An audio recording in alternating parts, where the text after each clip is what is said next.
Hello, everyone, and welcome back to MIRRORMOURN. As always, I am your Dungeon Master, Esper. We have three of the guys with us at the moment. Hopefully, Warsor will be able to join us shortly. He's a bit under the weather, perhaps appropriate given the condition that his character is in. He's slowly So, becoming Walykos. yeah, hoping for the best. We'll do what we can. So, why don't you all introduce your characters, and we'll jump Well, in. without our fourth player, I have to go first, which is unusual, as And I am momentous, indeed. Vince and I am playing Vapor, who always goes last or second. And I can't wait to see what happens tonight. Or today. Oh, that's right. I'm next. Oh, I'm not. I'm so unused to it. Yeah. Hello, I am Adriel. I am playing the swashbuckler rogue, level 4, and I'm a bad person, but I'm learning. You're playing Nick. Are you though? You're learning I'm playing how Nick. to spill more blood. Exactly. Getting better at my craft. Well, I'm normally at the beginning of the alphabet, which still makes me last, as this is the mirrored land of MIRRORMOURN. But I am Adam, and I'm playing Aygir, who is an Artificer. And he's a Hobgoblin, and he's level 4 for now. All right. You all were successful in your endeavor at Blackrock Isle, and you stopped, in a very lethal sense, a rival party, the Thralls of Baal. These literally Thralls of Baal Vonder, a clandestine force that very few are aware of his existence, but you are, apparently.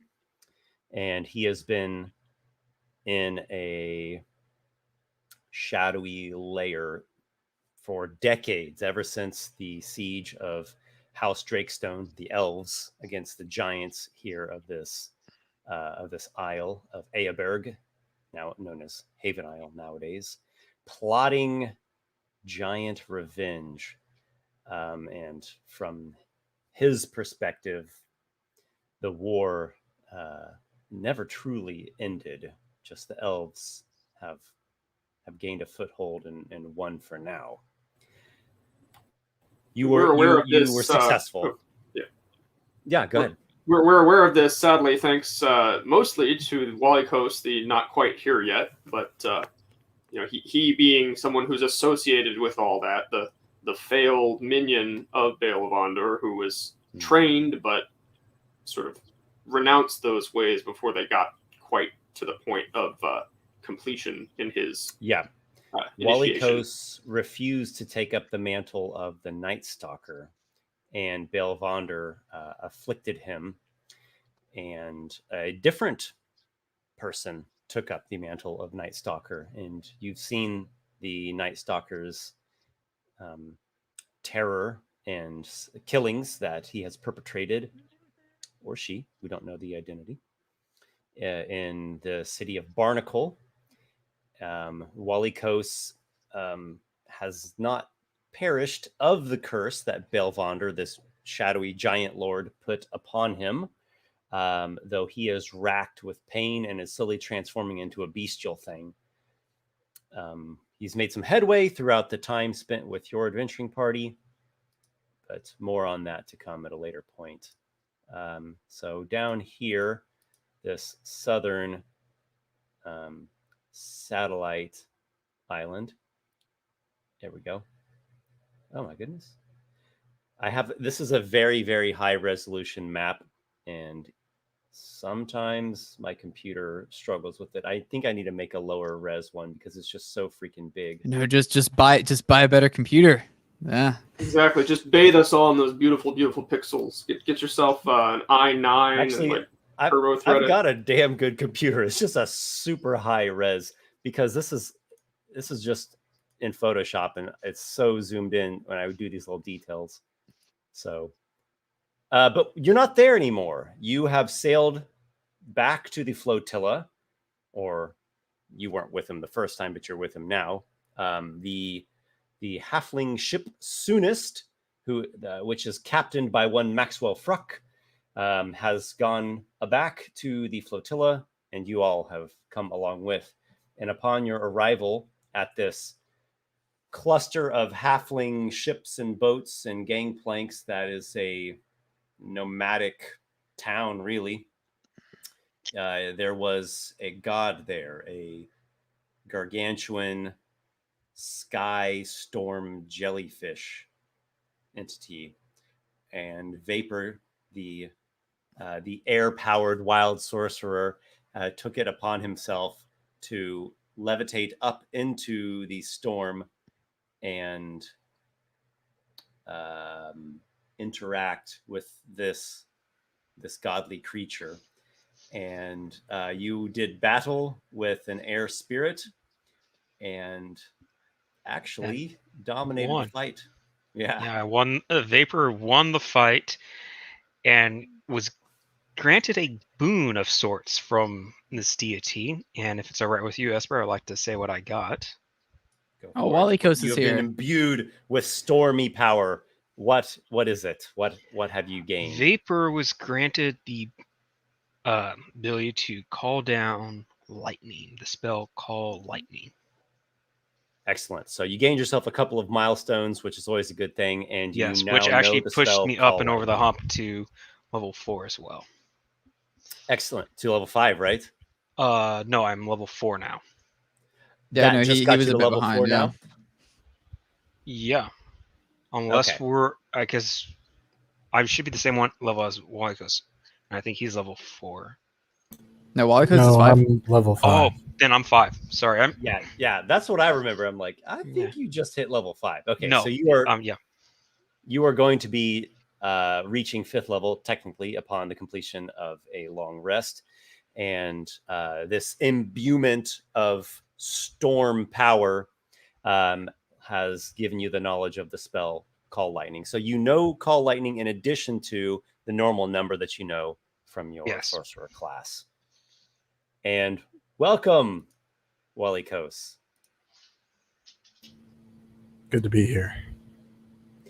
It's good to be alive. And Walykos had a close brush with death and perhaps is still recovering from that grim moment. Yeah, that sounds about right. So the rest of you have seen Vapor levitate up into the sky and have this struggle and this violent dance of sorts with this air spirit.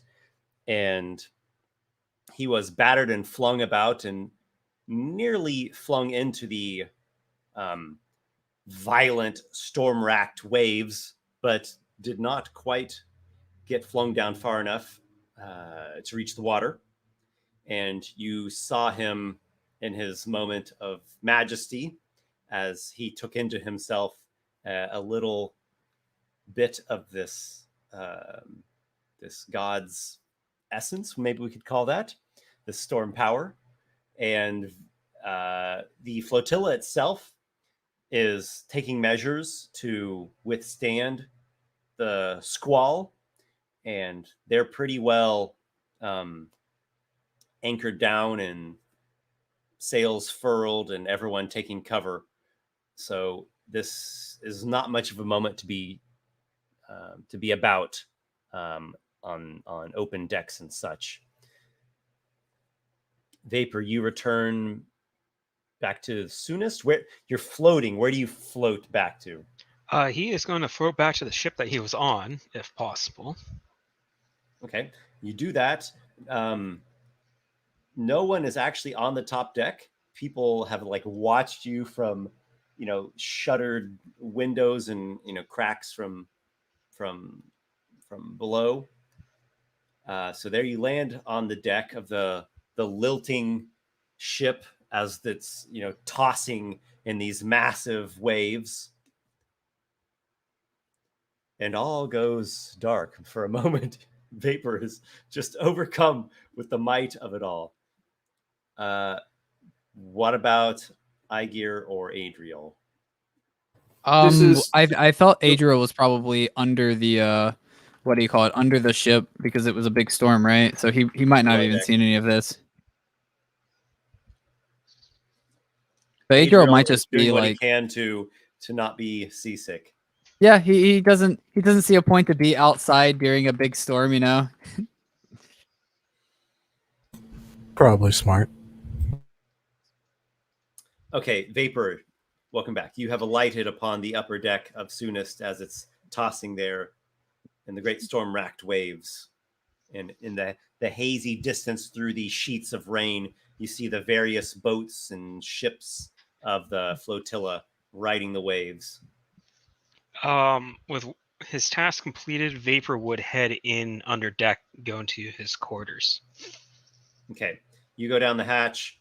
You're sopping wet.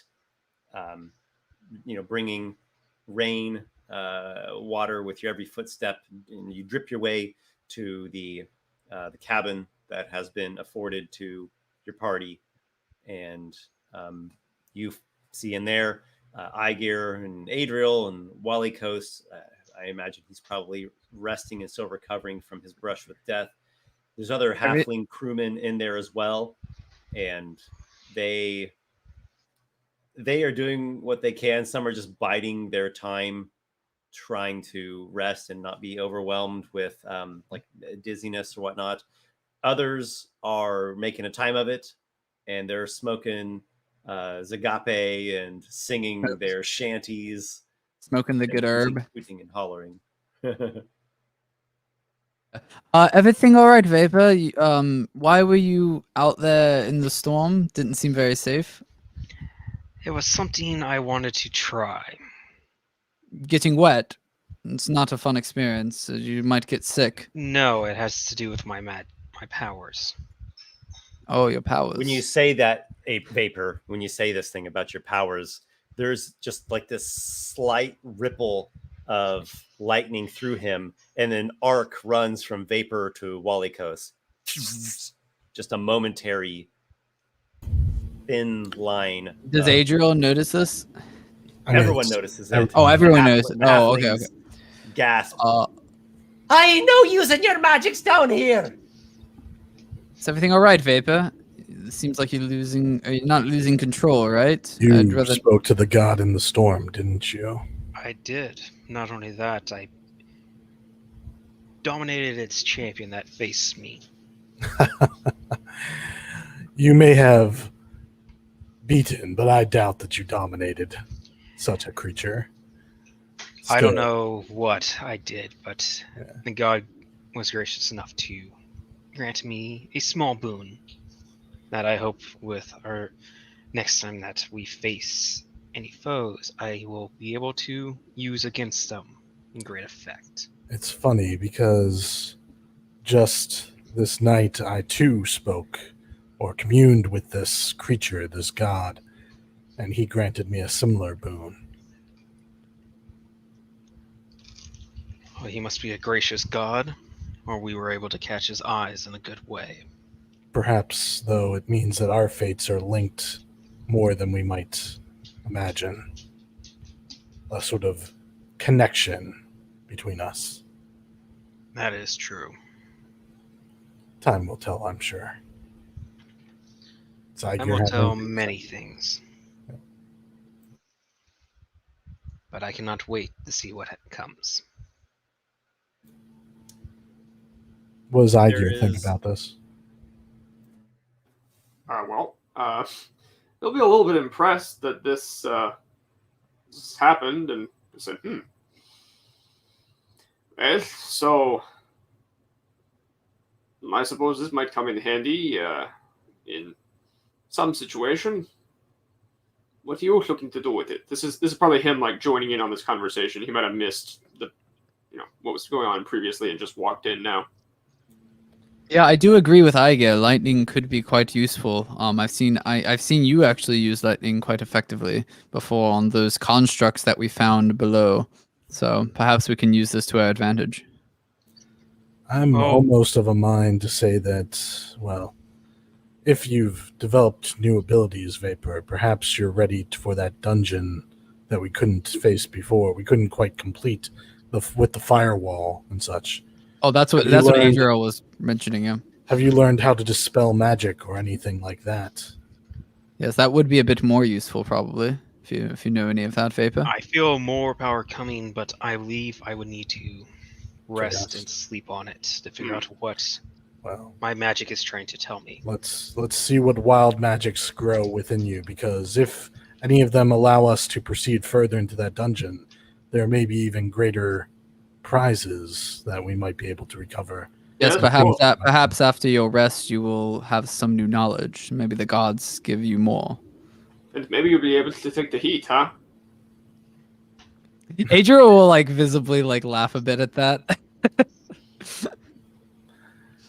Well, And he'll deliberately kind of ham that up and go on a little too long to the point where it's kind of annoying. Like yeah, because the hot things they burn you and I get. We got the joke. I imagine there's still some electrical discharges coming off Vapor, and he reaches out and just lightly touches Aygir and gives him this giant static shock.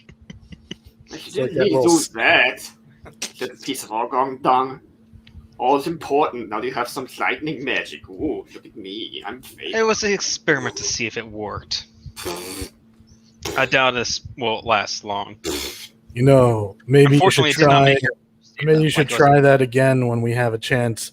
When he's got that magic armor on, see if it will charge him up so that his blasts do lightning. And I once read a story where there was this man who was in an iron suit, and he was fighting, and he was struck with lightning by a god, but that god didn't realize that it actually gave him more power, and he was able to making up stories again, Adriel. No, I swear I heard it from a wise old man once many years ago. But that wise old man wasn't very smart then. That's a terrible story. Yeah. There was another. I'm sure this wise old man shows up in all his stories, doesn't he? He does. Yes. He's he inserts himself in there somewhere, like he's a patron at the bar, or exactly driving the cart, to the next town or something. Yes. Yeah, I think I remember that guy. Possibly be. So, are we planning on sailing all the way to the flotilla, just by the power of a hot air that we're blowing out of our mouths right now? Or are we going to trim the sails again now that the storm seems to be letting up? Well, is the storm letting up? It seems to me that it's still... The storm is not currently letting up. Okay. One of the halfling crewmen Very who optimistic. was there, merry-making, if you want to call it that, he exhales a thin bit of Zagape smoke, and he says to Aygir, "You got a lot of quips that you like to say to your fellows here. Why don't you go up there and confront this storm god? Eh?" Well, my friend here already did. What's the point of me doing that? It's just overkill at this point. Also, completely out of likely character. excuse. Is merrymaking what he's doing, or is it? I've got an It's idea, a hobbit. Aygir. Like Meriadoc making. Aygir, I've got an idea for you. If you want to put your Artificer merit against our sorcery and clever, ways with words of speaking to the gods. Your overrated parlor tricks? Yes. Yes, of course. I'm listening. Take that hammer. Do it again, I told you. Take that hammer that was partially prepared for the thundering and lightning enhancement. Go up on the deck and see if you can convince the storm god with all your artifice to empower it with the magic that it should have. I had considered that, but... Well, stop considering it and just do it. You're always overthinking things. Come on, Aygir, let's go. This will be fun. What's the worst that can happen? You get struck by lightning and die? I mean, I think that you should just take a very big metal rod and just stick it up in the sky. Maybe that'll work. I think you should take a very big metal rod and stick it up your ass with that kind of commentary. Fine. You've convinced me. I'll try it. I'll see what happens. All right, we'll be there to drag your smoking corpse. We'll be there to help you out if anything bad should happen. Now, let's remember who saved whose life here, and maybe, have a little bit more consideration than that, please. Oh, like I said, I'm gonna save you if you get into bad trouble. I'll talk the god down. Damn well better. All right, I'm going. He'll sling the bag with the hammer, the bag of holding with the hammer in it onto his back, or however he carries it, and he'll climb up the As lines or little handholds on the mast or whatever the as he's is. climbing up, Adriel will just like look to Walykos and say, I think you might have just gotten a comrade killed, Walykos. No, he'll be fine. It'll be fine. Vapor's going to follow Aygir out just to watch this. I mean, you all climb the ladder towards the hatch to get on the upper deck, and there's like a moment where you're climbing the ladder where you're at an angle and you have to stop for a second, just hold on, and it sways back. You go up and you open the hatch. When you open the hatch, you're just immediately blasted by like a torrent of rain, and you get up onto the listing deck. Vapor's coming behind you. Walykos will go because he needs to. Is Adriel going too? Yeah, Adriel will take a look this time. All right, and Adriel, as the last one. On the upper deck, it's a challenge just to keep your footing as the ship is listing, and you're getting pelted by pouring rain and strong winds. And the waves, as you can see them, they are, big, cresting, tall waves, 10 and 12 and 15 foot breakers. And you can see in the haze of the rainy distance, the various component vessels of the flotilla doing what they can to hunker down through the storm. And then above, you see in the sky a massive being. Now, one might see this and say, oh, it's just a big roiling thunderhead. It's a big storm cloud. But if you pay attention, you keep looking at it, clearly within the cloud, there is some slightly luminescent jellyfish-like creature undulating through. And every once in a while, you see one of its tendrils whip out in a branching lightning bolt and will strike down at the water somewhere. Or maybe even a ship, if one is... Well, Walykos, it looks like they weren't lying about the big creature up there. Aygir, you sure about this? Like, Adriel's just kind of like covering his face. Adriel shouts over the wind and rain. Aygir does not respond to that, as he has no chance of hearing it from where he is. Yeah. Even just like 100 feet away, it's like, Aygir, you see the magnitude and the strength of this storm, or as they're calling it, a storm god. And you get a profound sense of its greatness and the grave danger that one is in while interacting with this being. Now, Vapor and Walykos both seem to have a way of engaging some amount of respect from this god. They were able to step up to the plate and get some amount of favor. All right. Now, their ways are different than yours. They're more innate right in their paths. You are a studied man of learning and books. And their charisma is fantastically better than mine, which is awful. So I'm going to, figure it out and see if my intelligence is something I can put to use at some point during this, assuming I don't just get myself smited or smote. Yeah, as you're getting... I'm going to start climbing up the mast, climbing the rat lines or just some sort of handholds or whatever they are. I'm going to start climbing my way up. Either this works or it doesn't. Okay. Yeah, as you're going up... Mast, again, there's a moment where you're like tilted over to the side and you're hanging on to not go like plunging down into the waves, and it sways back. I sure hope it works. Walykos, perhaps we should have given him a rope before he went up there. He'll be fine. That would have been really smart. Like, really smart. That's why he was like, maybe this would have been a better... Well, out of character now, either it works or it doesn't. So you've reached the top of the mast, and the storm in fact, appears to be about to move on. You can just by looking about from the vantage point that you're at here and, noticing the direction of the winds, it seems that you are actually at the edge now of the storm before it passes. And there, All right. there's a rumble of thunder, and there's some sound that an undertone of the thunder, this great like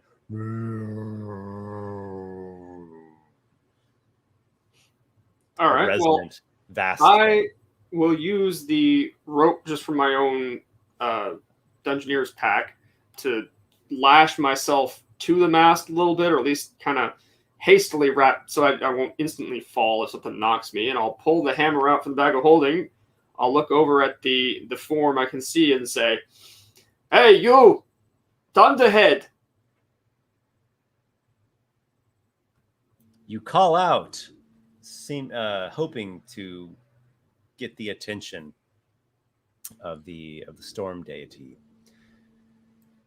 Aygir, make a persuasion check. I'm assuming it's persuasion and not intimidation, but you can tell me. It's definitely not intimidation. I mean, it's a god. Persuasion I'm horrible at, but, even with his intelligence, this seems like perhaps the way to begin the discussion, even if intelligence will finish it. And that is going to be a 5.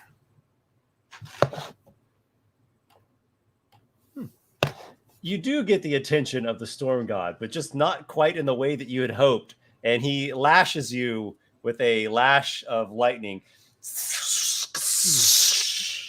Clearly, you have insulted the deity with your words. Make a dexterity saving throw. All right, this I'm a little better at, actually. Not great, but better. Dex save is going to be 12. A 12. A 12 is not sufficient for this moment, alas. And you are blasted with jilting lightning for 21 lightning damage. Wow. And those who are watching this, particularly Walykos and Vapor, who've interacted with this entity, you probably have a moment of like a cringe observing this. Who would talk to a god like that? Yeah, Vapor's gonna look to Walykos and go, should we start putting money on how long before he pisses this god off enough to smite him? I think he just did. Yeah. No, smite him, like death smite him. Right. Well, He either way, clearly needs help. I'm going up. Aygir will raise the hammer again and say, Thunderhead! Sorry, this is not my first language. Thunderhead, God of thunder. Almighty God of thunder. Walykos starts climbing. And he starts saying things that are decidedly like not just him being dumb and more kind of almost platitudes, but actual praise. There's sincerity behind them. This is an actual god. But doing that, he will be taking time to look around and actually assess the situation of this god and what it's doing, so he can try and actually put his intelligence to work and not rely on his shitty charisma to try and just talk the god. Give an intelligence religion check. Ooh, fun. And Walykos is like coming across the deck and starting to climb up the mast as this. Yeah, it'll take me a while to catch up, but I figure I'd rather be there if he's going to get hit by lightning again. All right, I'll roll my most sky-themed die here. Intelligence religion. Cool.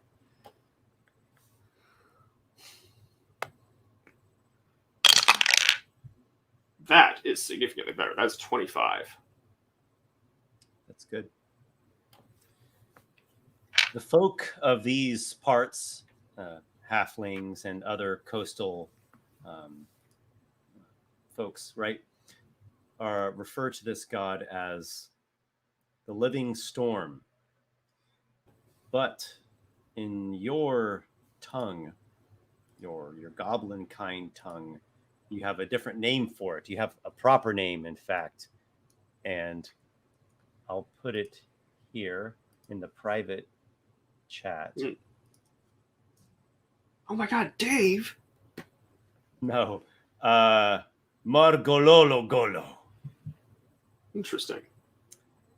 And you know that this creature is not particularly keen on those of your kind, artificers, wizards, and other such tinkering sorts. The god wants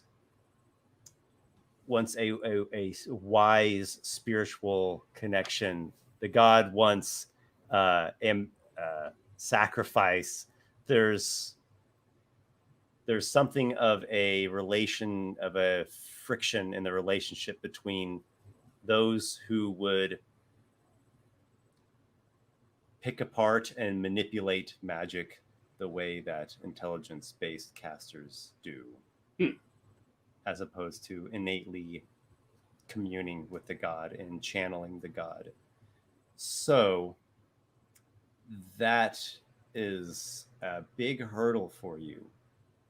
However, you have rolled exceedingly high, and perhaps you have come up with some phrasings or proper ways to address this god, even though you I don't think follow this religion, if we can even call it a religion. If you follow this god, but maybe you have some knowledge of proper titles that are not Thunderhead, and other means of address, maybe even a prayer of honor to this mighty storm sky jellyfish. Yeah, the hobgoblins of the Cloud Step, as far as I remember, their religion was kind of simple. There was just like a Mother Earth and a Father Thunder, although this clearly is not that Thunder Sky god. So realizing this, he will to himself under his breath, "Oh, Gong Dong, it's that one that the small folk worship. I should have known." Marshgolologolo, god of thunder, father of all, spirit of greatest power. You are most wise among all others, for you know that there is no understanding of power such as yours, that all things below in the world can only ever hope to be blessed by your power, not to learn it, not to harness even a modicum of it. No, your power is only to be conveyed into what you deem to be a worthy conduit. Yes, I am a fool if I am asking for even a bit of your power, and that's why I'm not here to ask. I'm only here to sing your praise, though I am not blessed with the voice of a great singer, but I am here to do my best to do what I can. I offer to you my devotion, and all the while I'm like holding the hammer up and kind of emphasizing it like like a magician might when they're trying to favor a certain card to get you to draw it out of the deck so they can say, "Is this your card?" Yes, oh great and mighty one, I am humbled before you. I don't even know the language the tongue to speak to you in. You see how I fumbled over my words. I am nothing, and you are everything. Who am I to try to communicate? No, I am not here to beg of anything. I am not here to ask. I'm only here to sing your praises, if you would let me. You shout thusly into the storm, into the air above you. And Walykos, I'm not sure how high up you're going to go, but you've neared Aygir as much as you would like to near him. Sure. And you've heard him say these things that are quite unlike you've ever heard Aygir say. Did you say this in Elvish, or did you say this in Goblin? I said this in my best attempt at the goblin dialect of goblin, as opposed to the the steppe dialect, like what the hobgoblins or the goblins of the large stone formations. Mm-hmm. That would be my native tongue, but I know what the goblin, like what did we call them? The Kilgill clan. I probably based this off of how I heard them speaking. Maybe I even Sure. Just did my best impression of what was her name? Jelly Belly, the girl we prevented Adriel from murdering, and just try to emulate that as strongly as possible, figuring that that's probably the language that supplicants normally use, or the exact dialect rather than mine. Okay. Fair enough.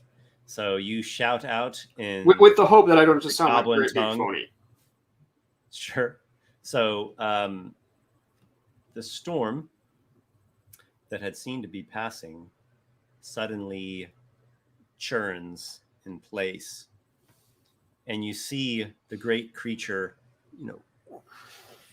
it emerges some from the mist, of the cloud formation, and swirls back around as though it has taken a 180-degree looping turn, drawn and giving you now its full attention. For better or for worse, it is now beholding you, and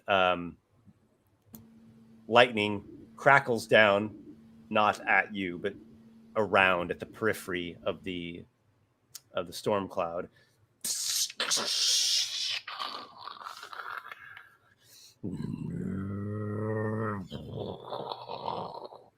A great rumble of thunder carries the blasts of the lightning and continues to echo on, just completely spreading out across the expanse of sea with its booming, thunderous resonance. Do you speak Primordial by chance? I'm fairly certain that I don't. Elvish, Goblin, and Sylvan. Okay. So, Walykos is there. Are all four of you on the upper deck at some place? Yeah, Vapor's up on the upper deck. Okay, I know where Walykos is. Vapor, I presume you understand Primordial, yes? Oh yeah, Vapor speaks Primordial. That was how he was talking to him. Okay. I speak Celestial if it matters. In this case, it is Primordial, would be exactly the ability to understand this rumble of thunder. So I'll tell Vapor what you understand from the rumble, and then I'll let you do with that whatever you want to do with that. So the god essentially said something like, "Who is this little goblin yelling at me from atop a stick in the water there?" Vapor hearing this, rough figuring of what it is. I was like, oh my god! It just starts chuckling, and it's like debating if he should speak for Aygir or not, and figures he will, and starts shouting in Primordial. This is Aygir. He seeks a boon from you. God damn it. Don't tell him I was seeking a boon. The hammer that he wields is incomplete. That's okay. He doesn't understand you anyways. Yeah. He just understands the way you're shouting at him. The hammer is incomplete, and we wish for your help. He wishes for your help in finishing it. And everyone's hearing Vapor just suddenly shout in Primordial. So it sounds like thunder, him shouting, and rolls the thunder and lightning back up. I'm going to assume that's you backing me up and joining in my chant, so I'm just going to continue chanting those things. A rumble of thunder! I'm suddenly under your spell. There's no rhyme, no reason, no time or season, but oh well. I am your humblest servant. And you are in Elvish or Goblin? It's still Goblin. Okay, Vapor understands that and goes, he doesn't understand a word you're saying. I'm trying to speak for you. I mean, are you really close enough that I hear that clearly? How close behind Aygir is Vapor? Well, Vapor will probably move to the mast so that he's closer, but he's not climbing back up. Okay. Hey, Vapor's at the base of the mast. Walykos has gone up the mast. Aygir's at the top. Adriel is probably just like at the actual hatch. Just Oh no, holding on, I'd be on the the top of the like the front of the ship, like the top of the ship. Walykos was giving Aygir a chance to try and salvage this, but he's finally like, "Give me the hammer, Aygir." No. I'm doing this. You're All right. the one doing this. If you take another bolt of lightning, though, I'm taking that hammer from you. This is my challenge. You've already had your time. Vapor, if you're speaking for me, then say something that will make this work. And so at this point, you're quipping or bantering between one another is again interrupted by a mighty boom that rolls on through the storm, overpowering even your greatest shouts from one to another. And the god, who is clearly quite suspicious of this shouting goblin man atop the mast, says, "Oh, this would be a hammer fit for a champion. How am I to perceive this one as a champion? What great deeds is he about to do in my name if he would honor me so?" Now, okay, so from that earlier check, I know that this god is venerated by goblins, correct? Yes, goblins and other coastal folk in this region. Okay. So it could also be elves, firbolgs, etc. All right. Damn, I should have cast Absorb Elements when he bolted me up with lightning, just to show that off. But anyway, I am going to... Hey, maybe you'll still get another chance. I might. Okay. Climb the highest mountain, punch the face of God. Now, I mean, it's technically So, only... let me make sure I'm pronouncing this correctly. Morgololo that's what you said. Morgololo Golo. In the goblin tongue, right? So this Morgololo Golo is basically asking you, well, if you want this like champion level hammer, prove to me that you're worthy of being a champion. I mean, you have to do more than just climb a mast and shout at me. What? So yeah, I was trying to figure out how Vapor would pass that along. So I got a couple of... Oh, I thought this was... Is it still only primordial? It's still primordial.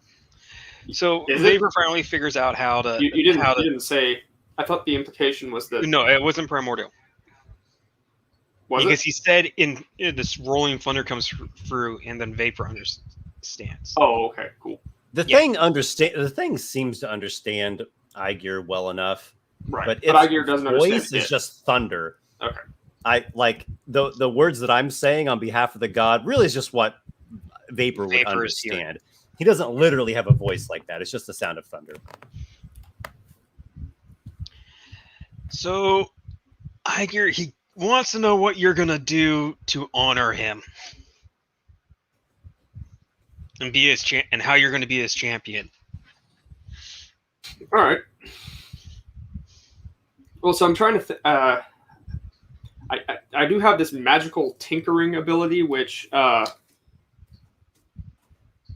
not quite sure. Let me just read really quickly over it again. I'm not quite sure if this would actually do what I'm wanting to, but basically, I'm first of all, I'm going to present my thesis by offering up some image of actually, saving that goblin girl from being murdered, and then I'm going to continue it with tales of my deeds in. I mean, I've slain stuff that could be considered this thing's enemy. I've slain, constructs that are unnatural beings that were created and used to trap souls. That I've dismantled them and freed the souls to whatever place they went. And, you know, I've conquered fire, and fire is not, I guess, diametrically opposed to thunder. You know, air and earth are opposite elements, but I've defeated the minions of an opposing element, even if not directly opposed. It's just another one. And all right, yeah, I guess. Well, okay, I will add in magical tinkering by touching a non-magical object. I'll just pull off a like a loose little chunk of semi-rotten wood and impress onto it the image of the goblin girl being saved from being murdered, and I'll raise that up in the other hand because I'm tied to the thing, so the hammer in the other hand, and I will, in fact, through my armor, as my arcane focus, I'll cast a storm bolt, not at the god, you know, not attacking it or anyway, just you know, up into the air, making myself as stormy seeming as possible, and I'll finish it off by shouting something along the lines of, "In this world there are those who do not know the power of storms, and I shall ensure that shall be the case no longer. Between my associates and I myself, as bearer of your word, everywhere shall know that the storm, the wild, raw energy, the purest expression of being, is the most powerful of all." Or something like that, and I'll emphatically, triumphantly at the end of that raise up the hammer. And as he raises up the hammer, I'd like to call down a bolt of the storm god, targeting the hammer. Perfect. I will cast a storm bolt through the hammer to try and like hit that, so they do the whole boom thing, and like. If I can try not to hurt him, I will. If it has to hurt him, well, I do have absorb elements. I hope that you can absorb it. Yeah. Maybe not die outright. Anyway. If nothing else, I can at least try to make it so that you pass the saving throw automatically. If nothing else. Walykos calls down a bolt from the living storm here, channeling it into the rather heavy maul that Aygir is holding up.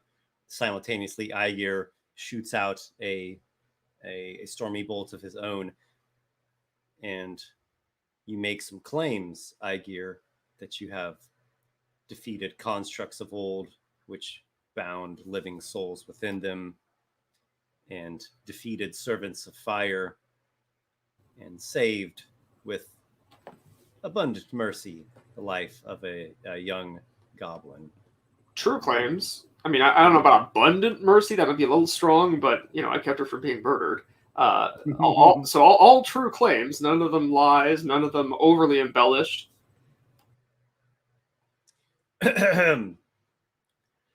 I would like you to roll a further persuasion check. I will give you advantage due to the aid that has been rendered to you by Walykos. All right. This is still just persuasion. I can't add my intelligence to it for having known and understood things. Let the dice fall where they may, son. Yeah, all right. All right. We'll see what I do. That is not the best it could have been, but it's not far off. That is a 17. Walykos's bolt, which is in world truly a bolt of the god, not coming out of Walykos, but coming out of the storm god. Correct.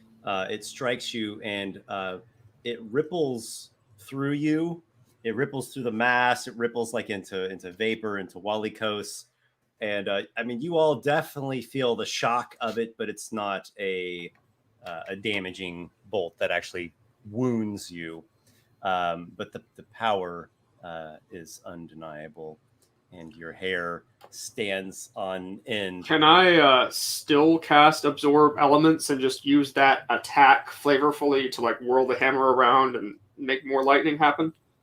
I imagine your Absorb Elements allows you to endure the rattling, stunning effect of the lightning to like power through it and display your might, right? You maintain more control over yourself despite the electric blast, and you shout as such, presenting yourself as a champion. It was overall a little awkward, but you did make some good claims, and you have certainly shown a great deal of courage. There is a final rumble, and the storm god says, Vapor, understanding this through the thunder, right? Well, I won't kill you today, then. You've garnered my interest. Still, that is a champion's hammer. Why don't you slay a giant with it, and then it will be worthy of the power that you seek. So the god grants you this challenge, puts a test to you to slay a giant. Giant question mark of lightning appears above the storm cloud. And thus would be proving yourself as a true champion, upon which the god says that he will be sufficiently pleased to empower said hammer. But it does not throw down any further smites onto you, Aygir, and you have survived. Your allies have aided you as well. I'm not dead. What? Aygir, come down. He's not going to do it without a worthy trophy of sorts. I mean, I've stuffed the hammer back into the bag of holding. What do you mean by that? This whole time it was talking in that language you speak, huh? Yes, you need to slay a giant with that hammer. Oh. Well. You need to do something worthy of being a champion. You have piqued his interest. It's the only reason why you were able to get down. All right, I'm going back inside now that he's not dying. Slay a giant, huh? That's a tall order, but, I think I may keep this hammer and not sell it. Who knows what kind of power it could have if I kill a giant with it? Well, train with it. Aygir, Walykos, get down here. It's really wet and cold out here. I want to sleep through this instead of just standing out here in the rain and lightning and thunder. Why did you come out? You need a hat made of gold? I'm sorry, I can't hear you very well. What? I'm coming over there. I just sort of like do that and like go back inside. I'm coming over there. Assuming there's nothing further, you're muted. Oh, the worst of the storm is passing. There is still, rain and waves and wind and such. So Vapor will be the last one to go in. A moderately strong storm, but the most violent part has passed. Aygir, you have interacted with a god and even suffered one of its smites, and you have survived, and you have won through to some degree. So I'd be remiss if I did not award you with some milestones. Vapor, you earned 2, is that right? I think so. Yeah, so I'll give the same thing to Aygir. So you have accrued 2 milestones. You earned 1? Yeah, he only earned 1. 2 would be so you've earned 1 milestone, Aygir, right, for interfacing with the god and surviving. And Vapor can tell you, what he gleaned from the rumbles of thunder. Yeah, and Vapor is going to be the last one to go in, and before he goes, he will speak in primordial to the god, asking for if he could be gifted with his name in primordial. You ask the living storm if Yeah. Vapor could receive a name in primordial? Ooh, his name in Primordial. The Living Storm's name. He wants to know what to call the god in the Yeah. primordial tongue. Pretty much. Yes. Well, indeed, the name that I told to Adam is like the proper name of the god. I thought that was the So- goblin name for it. Yep. The Okay, goblins. Yeah, the goblins have the truth of it. Okay. it's Margololo Golo. Margot Lolo. Right. Okay. It is definitely not an elvish word in the least. Yeah. I was wondering if there was a primordial way of saying his name, but I guess not. Okay. The pronunciation probably sounds different in primordial than in goblin, but that is the actual name of the god. Yep. Okay. Okay, like if Margot, like the actress Margot Robbie or somebody else named Margot, were to say low, low, and then go low. If Margot, Yeah, said that low, we got you low, got to make it all flow go together. low. Yeah, Margololo Golo. right, exactly. Okay, I can get behind that.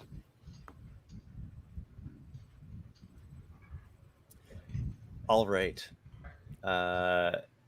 It will be a little bit of time for the storm to completely pass, but it doesn't seem like you're at risk of the ship being damaged or dashed against another ship.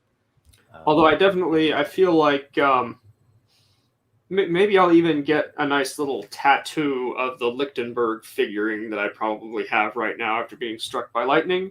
And I definitely feel like that lightning strike has still left me a little jumpy, perhaps even so much that once I complete a long rest, I can attack twice with an extra attack. That's my 5th level feature.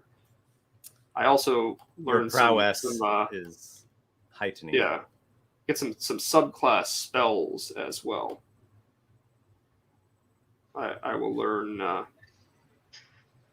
Was it Thunderwave? Well, if you all are interested in moving into a long rest, I think it's an Yeah, appropriate I would time definitely for that. love to do that because I'm ready to share what spells I picked for this level.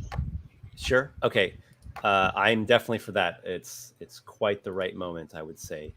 All right. So you all go to rest below deck. There is a thing, but this would be it's part of the long rest. So Does Adriel get some boons and milestones? Is that the thing?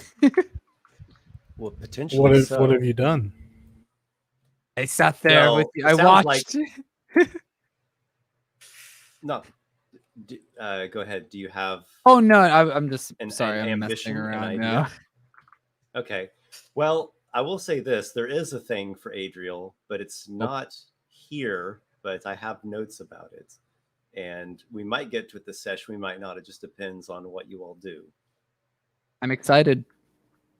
Well, it has to do with Adriel's profession, if we can call it that, and your position in the Society of Barnacle. Bird watching, and I am a measly town guard. You know. Yeah, clearly you'll have to do with that. So, yeah, do not be remiss. Everyone gets their due, though sometimes at different moments. There is quiet that is coming over the ship. There's still this like the pattering sound of rain, but it's no longer a howling torrential storm. And the ship is still rocking, but it's not a strong dizziness-inducing ailing sort of rocking. And some are able to find sleep and rest. And you all are bunked up in this. It's crew quarters that you're in, but whatever, we'll call it a cabin if you want to sound a little extra nice. And trying to get some much needed rest, particularly Walykos, who's recovering from injury. And there is a visitor, someone who you are familiar with already. She is a woman. She is closely associated with Maxwell, captain of Soonest. Her name is Lyda Dre. mystic, healer, bard. And she comes. She's wearing a dress of white and orange with greenish accents. It's a fine dress by many accounts, though clearly it has seen some wear and tear. So it is not just a beautiful thing, but a practical thing as well. She has honey type colored hair, largely pulled back in some braids that she has done. And she has a couple of pouches at her side that you all clearly recognize as someone who needs to, at certain moments, draw upon implements or components in moments of danger and need. And she hovers in the doorway, and she speaks seemingly at all of you, at all four of you. You called out to the storm, and the storm spoke back. That is a rare thing. Is it so rare? It did not seem so to us, or at least to me. It seemed only natural. Yes, it is highly rare. It is not every day that I see someone command divine bolts or fly up into the storm and engage with its essence, or be smote by a lightning bolt and not perish. Something compelled you all to do this. Shut up! I'm trying to sleep, you kook! Perhaps we should speak in my cabin. You all are invited if I would be you're not happy to join you in your cabin so that we might speak further on this. Walykos, Vapor, Aygir, Adriel, all of you?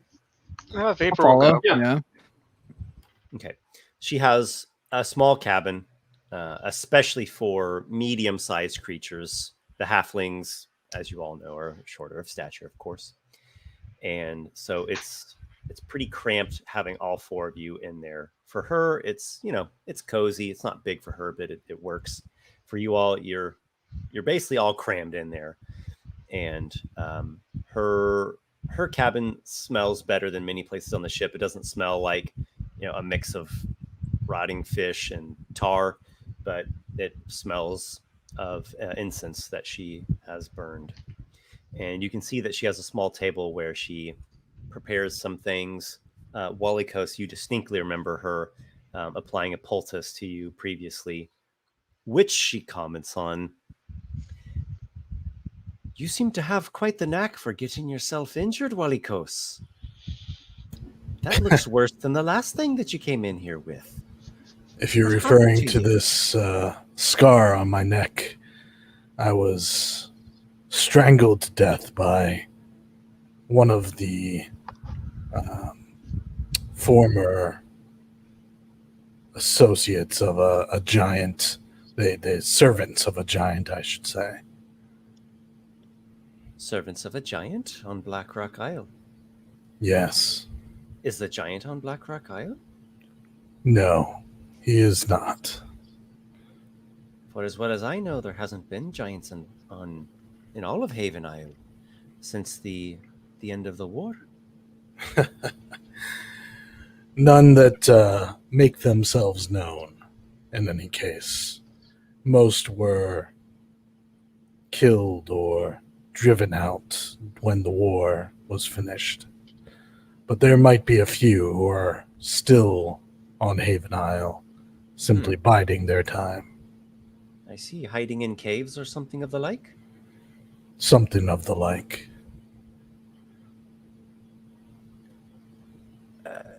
Are you sure about this? How do you know? Oh, well, we had a little conversation, the servants, before they strangled me to death. and the subject of this conversation, if I may be privy to it? Their service to a Baal Vondor. I'm sorry? You are Baal not familiar. Vondor? You're not familiar with Baal Vondor. If this is a name or a title, I've never heard it before. Baal is a title, a leader of the giant kind. And Vondor, he was one of their most despicable leaders during the war. He's still around, and he wanted something from Blackrock Isle. That's why I had you take us there. We were there to stop his agents from recovering what it was that they sought. Yes.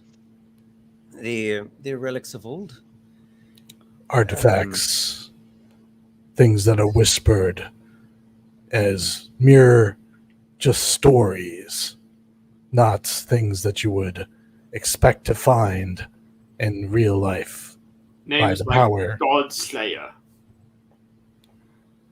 You know, things you always assume Well, were made up. Haven't just beheld a god. Something that could slay that is not exactly a typical sword or even a wand for that matter. I could see why you'd want to keep someone from taking hold of it. But you yourselves, did you claim this artifact? No, that was not our goal. We merely wished to stop those who were going to claim it. And we did so. They will not be joining Baal Vondor wherever he told them to go after they took whatever they sought. So I see. Is there anyone else that might know the artifacts or these weapons?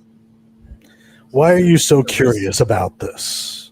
What does this have to do with told you? me that there's a threat to all of our land, that the giants aren't all dead, and that there's a god-killing weapon. But aren't you more concerned with your own affairs? I assumed you were getting married now soon.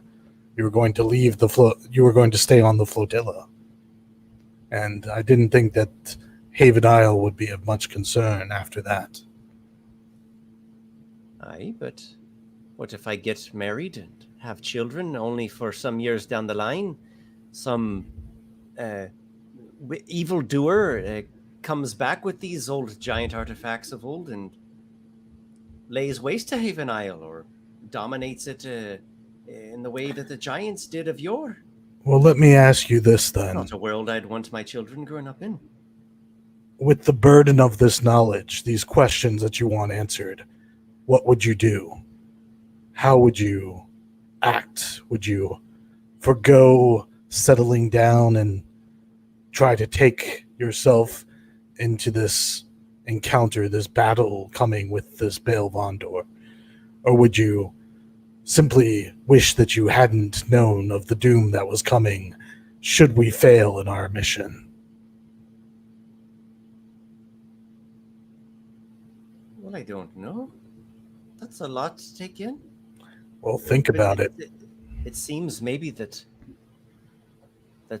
someone should form some sort of plan.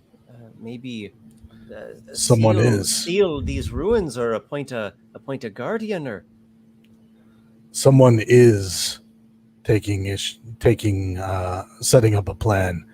Who do you think sent us? Who do you think has guarded Blackrock Isle all this time? Yes, I see. It's House Drakestone, is it not? Yes, you're I can neither confirm or deny. A specialized team of agents. Yes. I cannot say anything to that.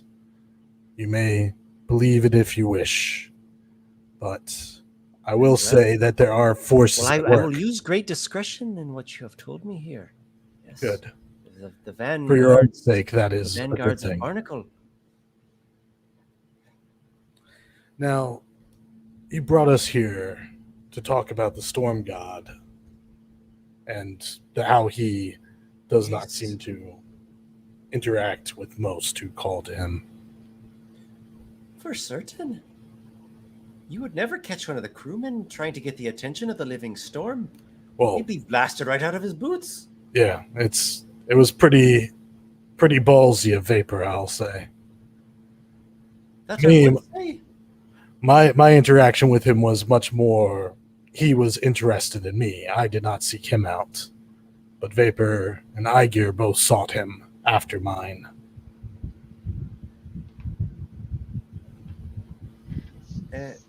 Is this the first time that you've had this sort of experience, Vapor, where you made contact with the god or with a greater spirit? No.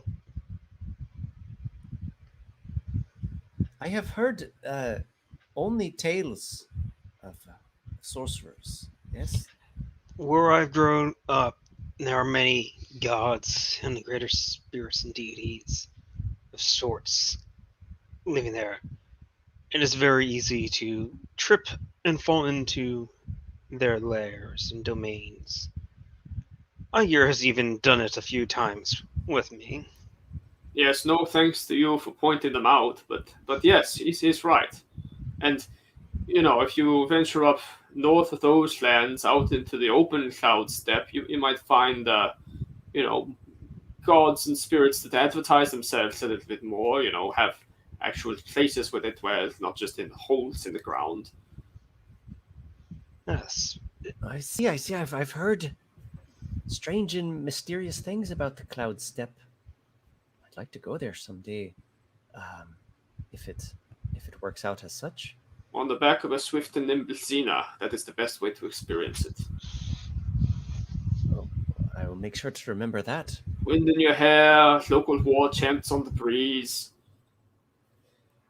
The living storm, it seemed to speak with you. You seemed to understand it, and you called back. She says to Vapor, What did it say? It was questioning what I wanted. The first time, and then with Aygir, it wanted to know who he was. Well, you held aloft this giant's hammer, Aygir.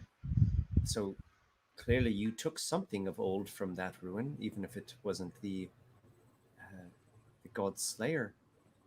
Is this what made the god so angry, that you held up some small token that would remind it of the god slayer? I was not the one who took it from the ruins. I took it from one who did. But no, I don't speak the language of that god. But I don't believe it was that. I think it was just that I deigned to speak with it, with him, her, being.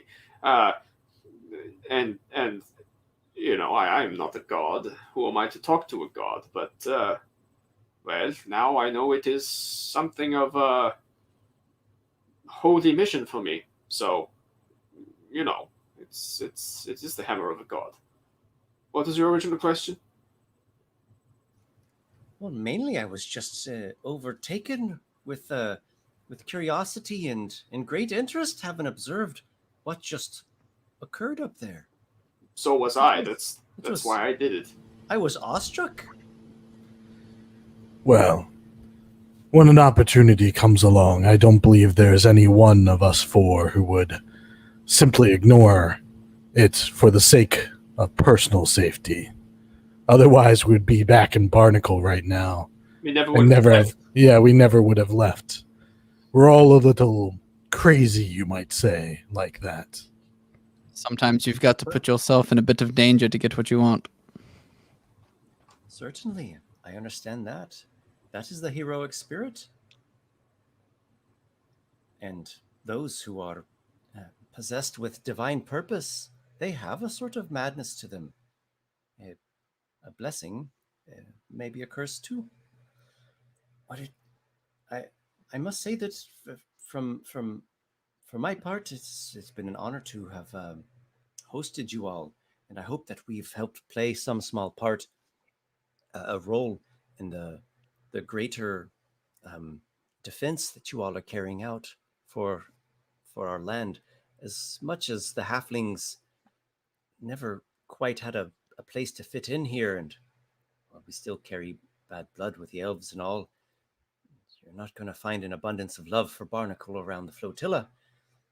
Nonetheless, don't want to live in a place that's racked by evil. I want my children to be able to sail about the coasts of Haven Isle without fear of giants or whatever other evils they have in their thrall. Well, so if it comes to that, O Vanguard 4, and there is a new war or other justice that must be meted out, remember kindly the folk of the flotilla. Well, if it means anything, I think this goes without saying that none of us have any hard feelings towards halflings. You were the ones who brought us where we needed to go. You didn't ask many questions, and you took us there, and you got us back safely. So I think we're all appreciative of that, or at least I am, and I will remember you. Thank you. Yes, you're most welcome. And again, my gratefulness to you all. I wish I could have helped more now that I understand more of the full scope of it. I think you've helped enough simply taking us to and fro. For a need for some secrecy in all of this. You can trust in me, yes? Now, you'll be heading back to Barnacle, yes? Believe so. I think we have some business there. Yes, as soon as the ship is ready to leave, although we may take advantage of the market here, since I've heard that the flotilla does have quite the merchant trade. Yes, we may be able to find things. That is true. Though it is, it's not quite the like of Barnacle or Plethrus. That is more of how can I say, sort of a multi cultural. You could say that. It's a more of an open situation, yes. Whereas the flotilla, it's a halfling community, and we've got our own way of speaking to one another, and we speak very fast. It's a bit difficult for you, but if there's something that you're wanting to accomplish, I could probably act as a sort of emissary if you all would want to wait here aboard soonest. Yes, that actually would work fairly well. Rest up. You're very wounded. I could perhaps locate a ship that's going back to Sandbeer, or maybe even a ship that's going to Barnacle itself. Maybe do a bit of asking around at the marketplace if you're looking for something. We would be much appreciative of that if you would facilitate these things for us. I think it does make a lot of sense on our way back that why would we stop at Sandbeer? We just went to Sandbeer, to find Maxwell Fruck and the ship that would take us to Blackrock. Let's head right back to Barnacle, and then yes, Corgain can find us. Yeah, I might be able to arrange something for you. It might be simpler than you think. And we halflings, we've had a difficult lot, as you might know. So sometimes the relations between us and elves, the interactions, they're hard to get through. It's going to take some time, I think, before our two peoples are able to meet on seeing eye to eye, on equal terms. But I could facilitate your time here and basically bypass all of that. I can speak the local jive, if you know what I mean, and work something out that would get you back to where you need to go. And I believe you mentioned you were looking for some supplies. Was that right? Yes, actually, that would be helpful. Let us talk to you on the morning. We'll provide you with a list of what we come up with once we've spoken among ourselves. We'll go over the details then. But before you go, let me, if you don't mind. And she goes to prepare another of her poultices to apply to your most recent injury. And Yeah, for sure. she asks you to, kind of undo your clothing, and she gets this herbal poultice, applies the wrap so that it's not going to fall off, but also so that's not going to like choke you. Or this may be the first time that Vapor and Aygir have seen more Walykos under the clothing and all. He's got this twisted kind of gnarled, kind of warped form, if you will. Some of his skin is changed into a almost like scaly or tough, leathery sort of skin.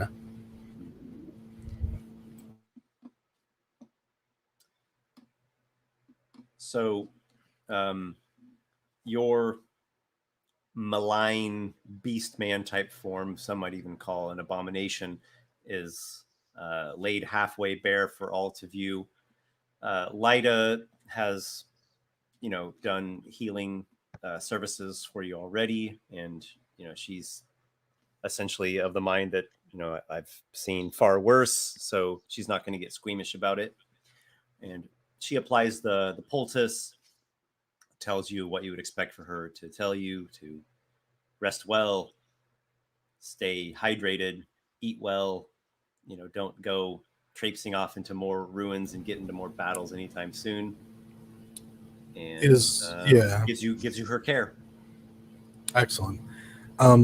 Esper, is there a place that the four of us could talk privately on the ship, even if we have to go down into like the cargo hold or someplace where we can just get away from the crew for a little bit? A simple solution is just wait until tomorrow when the crew are busy doing their work. Then let's do. Will be vacant at that time. Then let's do that. If everyone's fine, I just suggest let's talk on the morrow. I have some things that I'd like to discuss. Sounds like a plan. So now we truly will go into the long rest. Main takeaways from the exchange with Lyda, other than just her curiosity of, whoa, what the hell was that? The halfling race of MIRRORMOURN has a pretty difficult background. The elves were, generations ago, were trying to breed a new race that was smaller, that was more diminutive, didn't consume as much food or as much water, but enhanced the elves' penchant for magic and ingenuity. And their first attempt at this breeding resulted in what is called halfling now. And the elves considered this a failure. And they sort of, put they didn't imprison them, but they kind of put them in their own little camp, and were trying to figure out, they were holding them to see what they were going to do about them, their failed experiment. But they were so occupied with this project that they didn't really stop. They didn't miss a beat. And their second attempt resulted in success, which became the gnome. So the gnome is this bred race by the elves, and the elves loved the gnomes. They still love the gnomes, and the gnomes are basically on equal footing with the elves, and they kind of enjoy the upper crust of society, and they have the technological advancements and all of that you're pretty well familiar with. The halflings left. They like basically scavenged a couple old boats in Barnacle and stole off with them. And the elves didn't pursue them because they were embroiled in the war against the giants, and that was just, they couldn't spare themselves, and they just kind of put it off like, hey, we're going to go back and get our ships later, and bring the hammer of justice down on the halflings later. And it just never came around to that. And the halflings just scavenged and scrapped and made do, and eventually built the flotilla and became their own nomadic tribe, really. So it's pretty bad blood between the halflings and the elves. There have been some conflicts. There have been some violent conflicts. But there have been some peace talks as well. It's a very complicated relationship. And there's like lingering scars of old that have yet to be healed or addressed fully. So going to the flotilla, it's a bit complicated, you know, like the halflings. From a barnacle perspective, it's like if you deal with halflings, like they're just going to try to pull a fast one on you and screw you over on any deal they can, and they hate elves, and they'll smile to your face, but meanwhile try to, you know, like leech you for everything they can. There's this real complicated relationship, and so Lyda essentially says, let me go and I'll do your dealings for you and find a ship to get you back to Barnacle and make sure you are in good hands, and it will speed things up for you and kind of remove a wrinkle, a hurdle of complication. That's what she's offered, and you all seem to think that was a dandy idea. For sure, yeah. You complete your long rests, and Aygir and Vapor have some breakthroughs. Yes, I have Vapor with this level up gains access to level 3 spells and has learned how to cast not only the boon that he was gifted, but Lightning Bolt and Dispel Magic. Lightning bolt and dispel magic. Yes, after being struck several times by this god, he is in his vivid dreams has realized, if I use my magic just like this, I can create my own bolts of lightning, not only just call it down from the sky. And if I go this way, I could perhaps dispel any sort of magical barriers in my way. Excellent choices, potent spells, classic spells, really. Lightning bolt and dispel magic. Those are like bread and butter, standby. Yeah. Pillars. Well, I know most would go for a fireball. With how I want Vapor to be kind of thematic for air, that's off the table.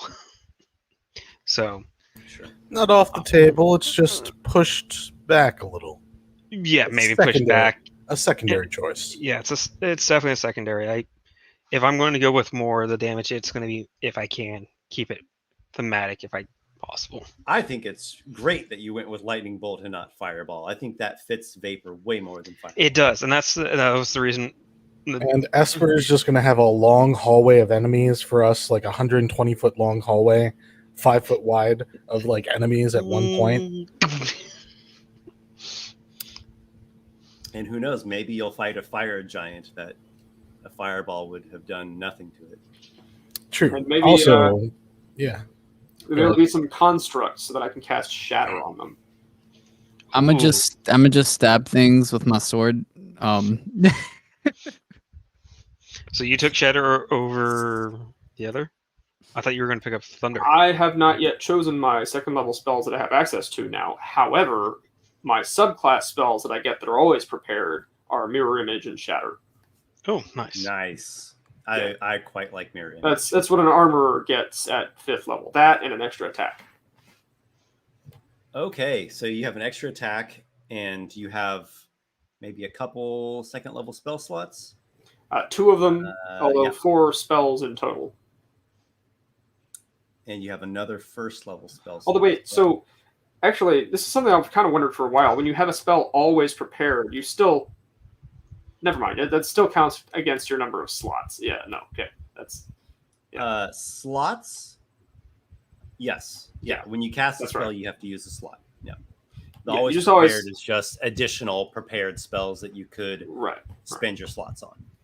Yeah. No, okay, excellent. So you have second level spells, an additional first level spell slot, and you have extra attack, and proficiency bonus goes up to +3. Correct. Oh, that's... And I get 2 more... 5 is a big level. I get 2 more spells, which are my subclass spells, which are those that I mentioned. And let's see. Every day you prepare spells, like how a wizard does, or a cleric. Right. Artificers are the the only actually intelligence-based half-casters. Like a ranger is a wisdom one, and warlock is a charisma one. Paladin's charisma. Paladin, sorry. Yeah. Warlocks are like 3/4 casters. Warlocks are not just 5/6. They're Warlocks like 5/6 cast. They're almost. They can get 9th level magic. They just they're not. I would not consider them.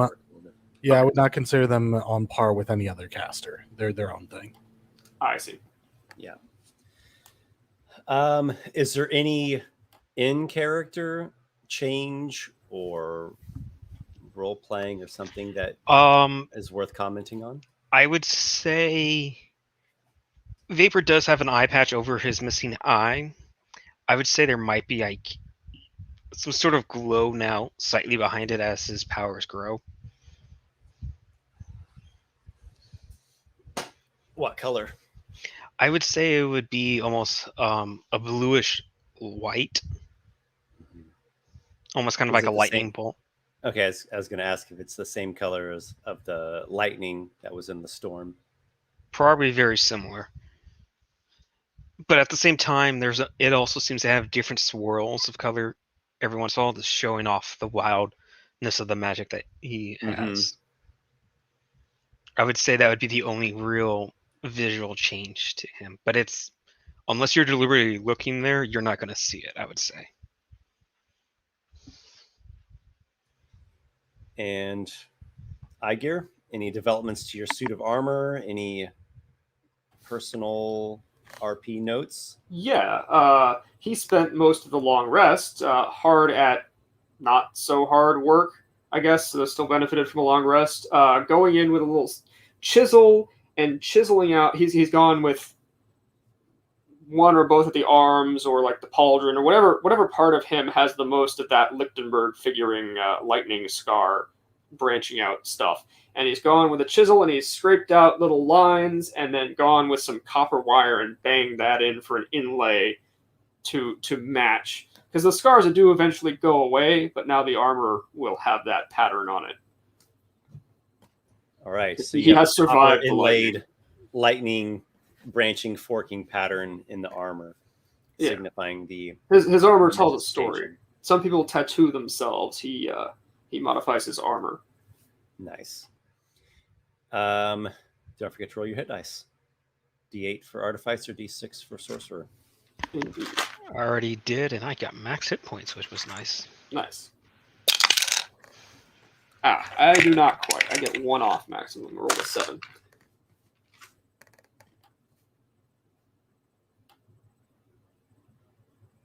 Which is better than I have been rolling, I think. So that's 9 total.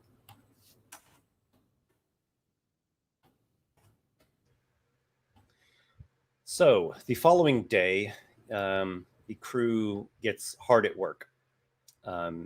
The storm has passed.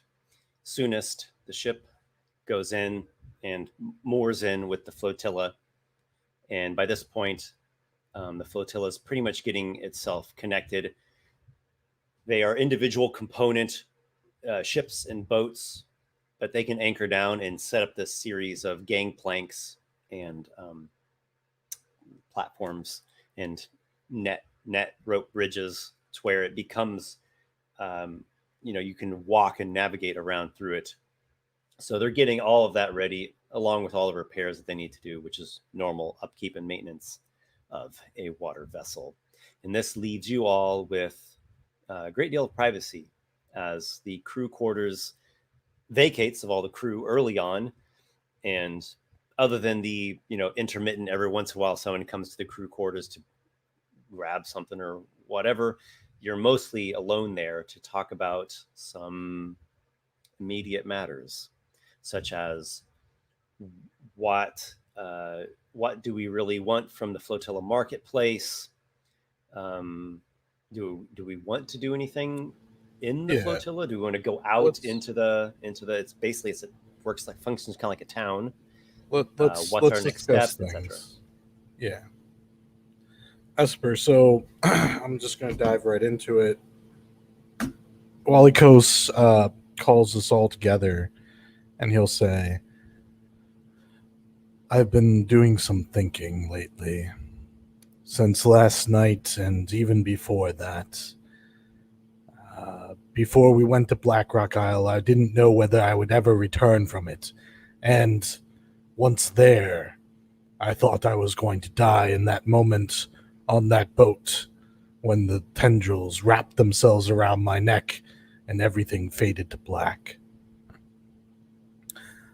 I believe that there is still more work to be done, but perhaps there's work that there's some way that I can do this work that may involve me perhaps going away for a while and pursuing Baal Vondor and finding where he's hiding, what he's planning, and how best we can strike where he's weakest, not where he is strongest, because those were probably by far some of his weaker minions that we faced.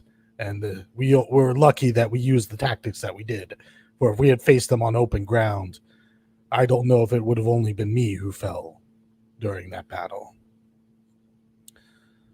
I would ask you all to continue the fight against him, but I understand that you have other goals and other things in your lives. What I would like to propose, though, is something that Miss Lyda said last night. She called us a vanguard, and she thought that we were some sort of secret organization of House Drakestone, the Drakestone Vanguard. I propose that we call our little group with our base back in Barnacle in that hidden giant laboratory. I propose we call ourselves the Vanguard. The Vanguard. What do you all say to that? I say, what authority do you have to try and name us like we're some kind of a mercenary company? The authority that I claim only by suggesting it, and that we all can claim in being free citizens, free people who wish to do something with ourselves, rather than simply sit back at Barnacle and smoke Zagape and allow our lives to pass us by. You said that as if it's a bad thing, but also, I did not say that Vanguard was a bad name. The Vanguard. Are we the... You asked me by what authority. I simply answered that I only answer to my own authority and the authority that you all put in me. If you do not wish to be part of this, you do not have to be. And yet, but I'm hoping that we are all in agreement. If we are the Vanguard, what are you going to do with yourself? When you go off to go... I may stay in Barnacle for a time, but I may also need to go with Corgain. I want to talk with him. I'm not going away from you all this very moment. We're going to return to Barnacle.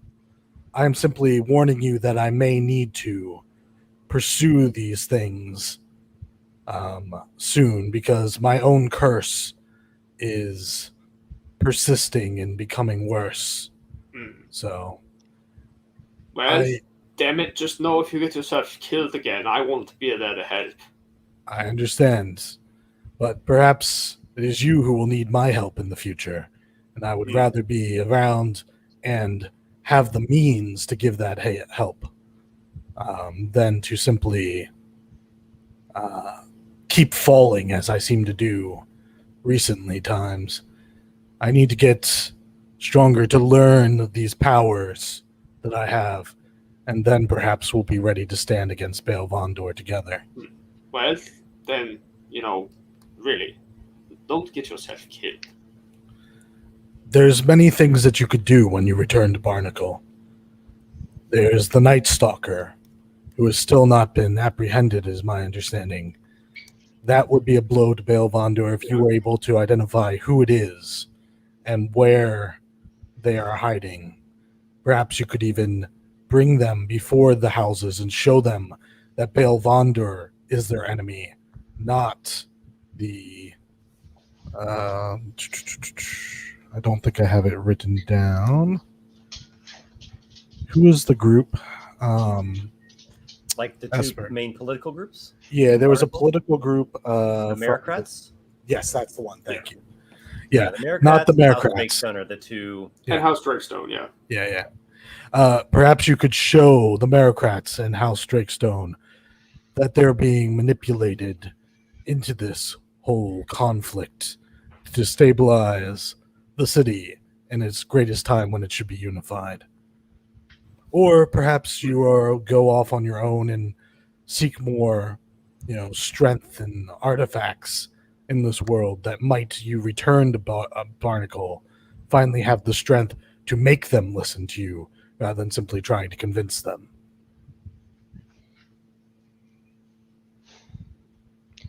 Words are good, but I have found, and Aygir could back this up, on the steps, you must have strength to back them.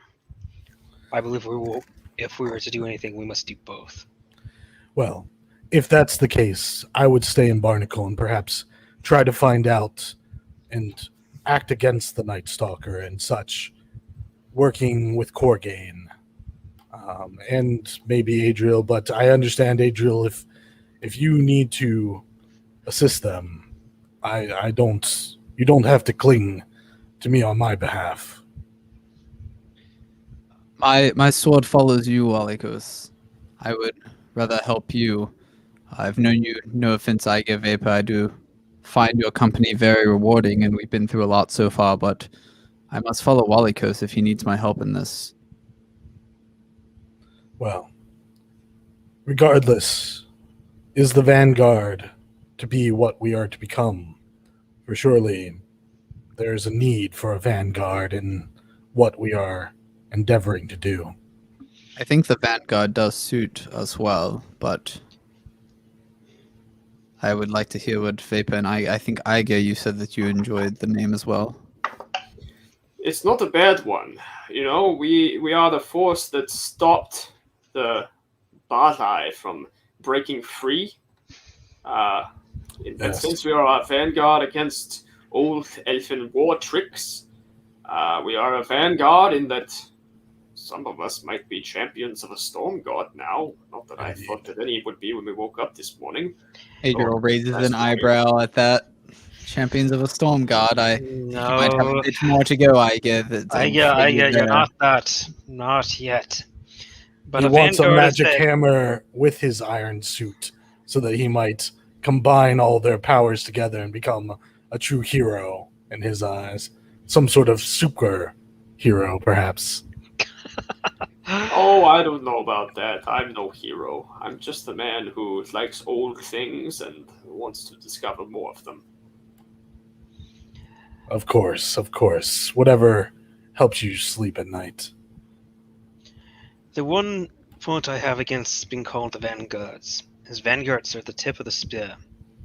Who's following us? Whose army are we leading?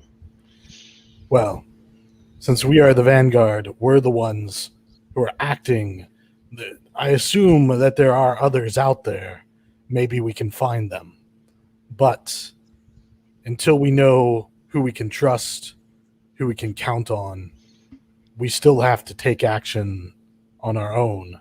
And I think we all have a vested interest in Barnacle not becoming a giant, or Haven Isle even, not become a giant playground like it once was in long ago ages.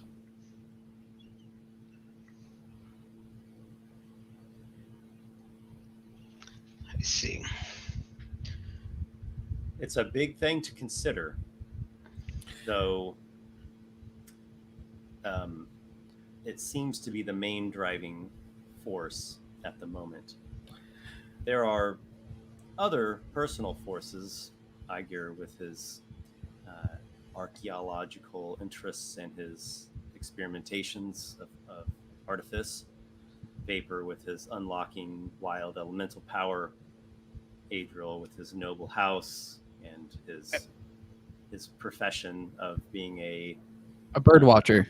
A bird watcher. Yes, a bird watcher who just sometimes happens to find himself in positions where he can kill people and get money. I don't know what you're talking about. I would never do something like that. all interesting pursuits in their own ways, though the threat of Belvander looms heavy. That being said, I don't think that Belvander's going to march into Barnacle tomorrow with an army. I don't think he has that sort of army. That's not his way. We're simply a group with this interest in keeping a watch out. We may not be able to, take the fight to him right now, or to be, a force that just stomps everything out.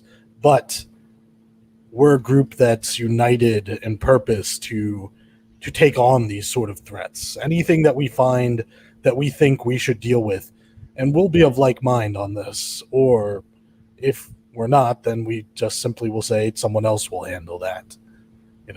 Like if it's a Lamy long stockings, for example, we don't need to make it our business to take him out. But, perhaps if Lamy started killing people and, becoming a Night Stalker like the Night Stalker actually is, then perhaps he would be worthy of being dealt with by the Vanguard. We're a group, and we're really just going to be doing more of what we've already been doing. We're just formalizing it. Oh, if we are defending these people, would it not be better to be named Sentinel then? I like the Vanguard, but because we aren't just simply defenders, we took action to go to Blackrock Isle actively, rather than simply waiting till they got the artifact and coming back with it and then attacking Barnacle. We could have chosen to stay in Barnacle because it wasn't our business to go beyond the borders of our little home. But we know that sometimes an offense is the best defense. You do raise a good point. I'm just pointing out I feel Vanguard is someone who leads an army. There's so many quibbles with words. I'm sure that we could pick it apart. Yeah. I'm saying don't overthink it, I guess. I will try not to overthink it, but I have said my piece upon it. If you come up with a better name, maybe we'll change it in the future. Or if you have a better name right now, the Defenders, you said, Sentinels. The Sentinels just doesn't feel quite as... It doesn't, but it was the first word that came to my mind. Those to defend others. Well, if I may, and out of character, I hate myself for thinking of this, and screw all you guys. We are defenders, are we not? So we're sort of a suit of armor, or a shield. And it has nothing to do with that. Yes, I know what you're all thinking. I'm so glad I started this session. It's great. I hate you so much. We've all been thinking of it for a long time. Yeah. Or a spearhead. I mean, honestly, in and out of character, I think I like Vanguard. We're not at the head of any. I do like Vanguard. I do like Vanguard as well. We are just the Vanguard. It's just a word that rolls off, and maybe if anyone hears it, it'll confuse them. We don't need them to know all our secrets, do we? Whereas a shield and defender might be a little too on the nose, or sentinels might be a little too on the nose. Vanguard might strike some fear into our enemies, wondering what comes behind the Vanguard.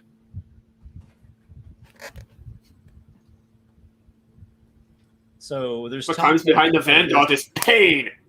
Yes, there's talk of this name. It may stick. It may not. But it's a good suggestion. It's either that or we're the Mournbringers. Yeah.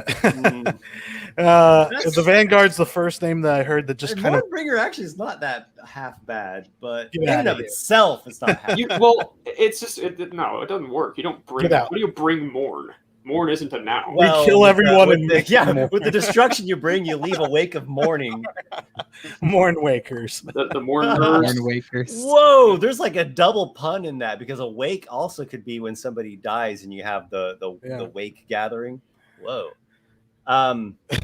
Well, whatever way you go and whichever way you pick with these different paths and threads that you're that are before you, and when and if Walykos isn't in the main vanguard and is like more behind the scenes with Corgain, whatever steps you take, you are bound up in some certain fates by this point. Yeah.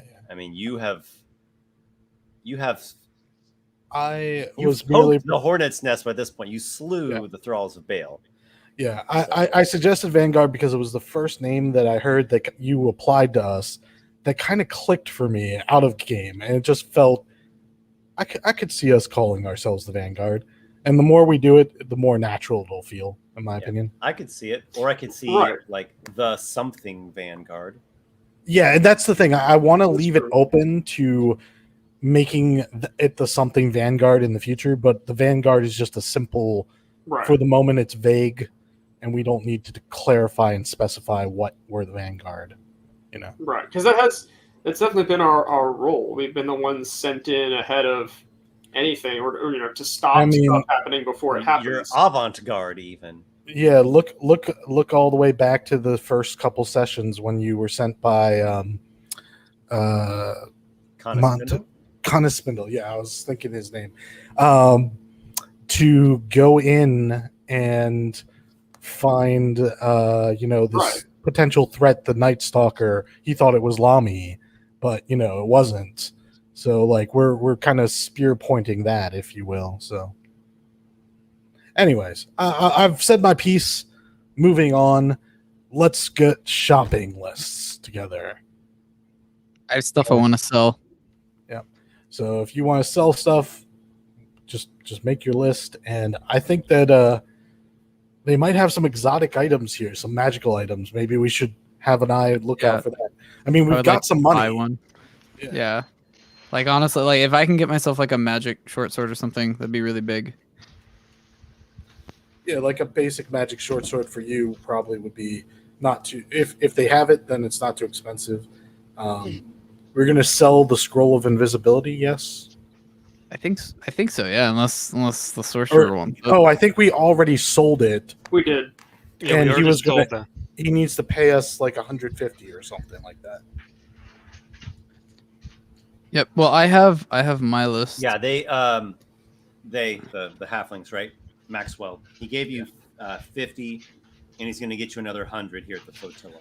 Yeah. So apparently that's going to be arriving to your possession Quickly. shortly. Yeah. Mm-hmm.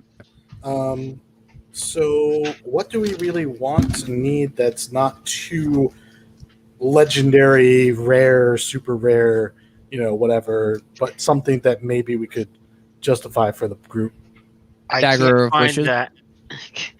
I can't find that item that you told me about, Warsor. You can't find it? Do you need me to put if you could post it. Yeah, sure. Absolutely. I thought I saved it, but I did not, I guess. So there were two items. I It believe was they're the uncommon. necklace one.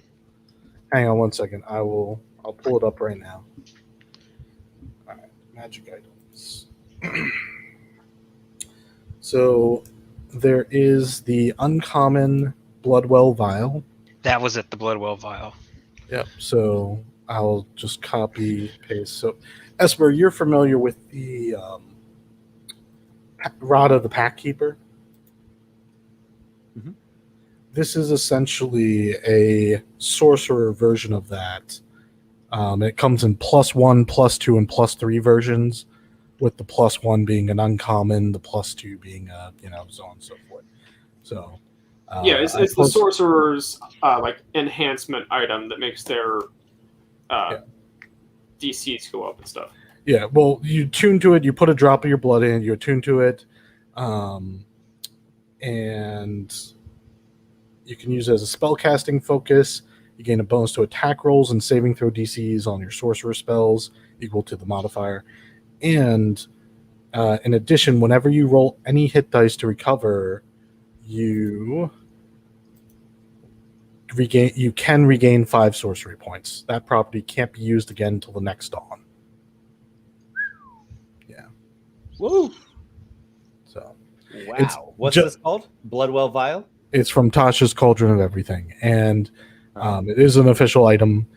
Nice. Also, its 5 sorcery points are just about the equivalent of a spell slot for a warlock, so it's pretty on par with the Pact of the Rod Keeper, tit for tat.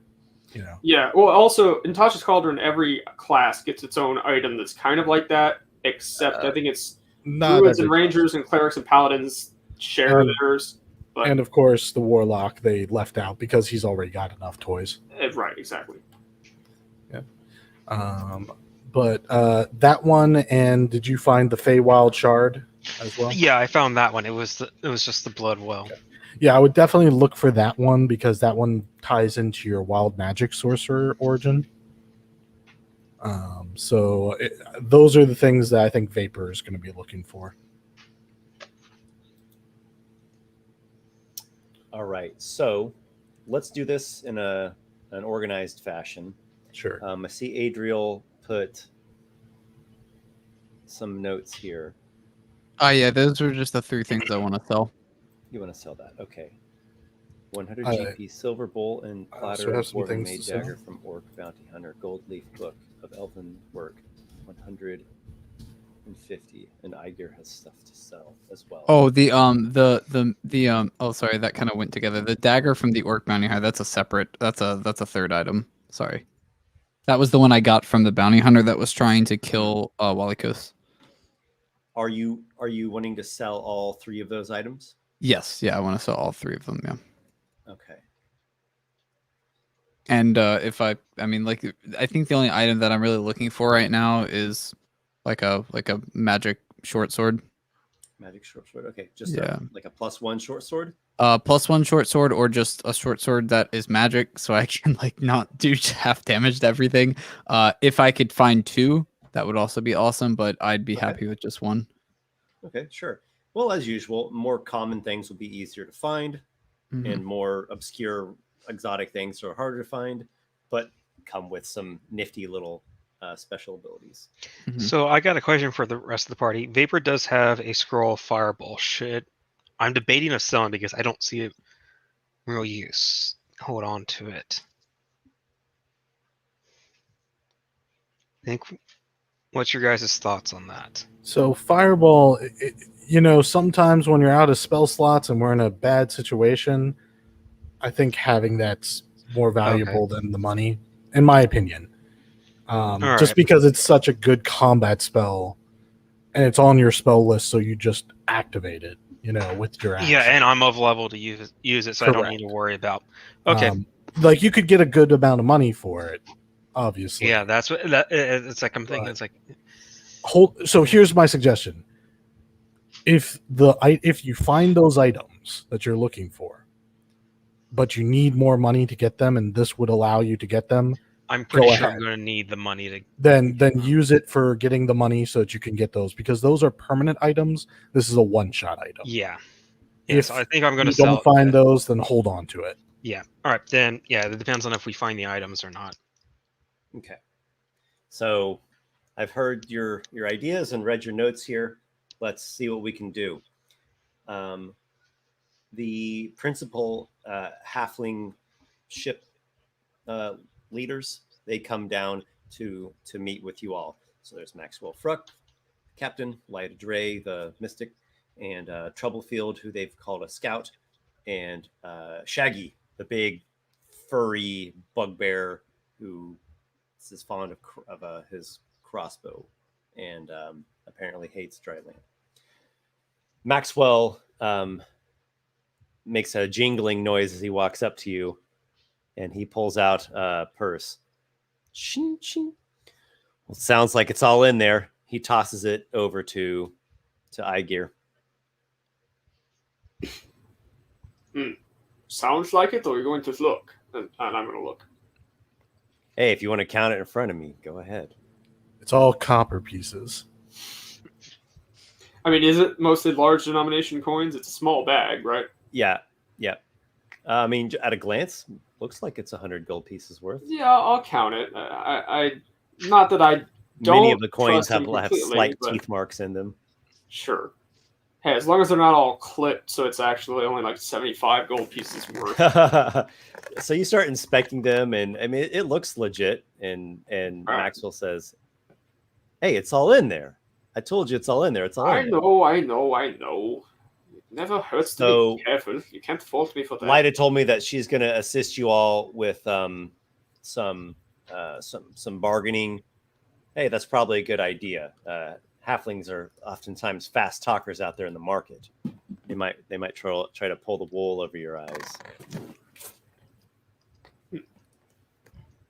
I take it none of you have been to Bitter's Market before. No, I have not ever been. Not No. in person, though. It's quite a place. If you do go, just keep your wits about you. There's a lot of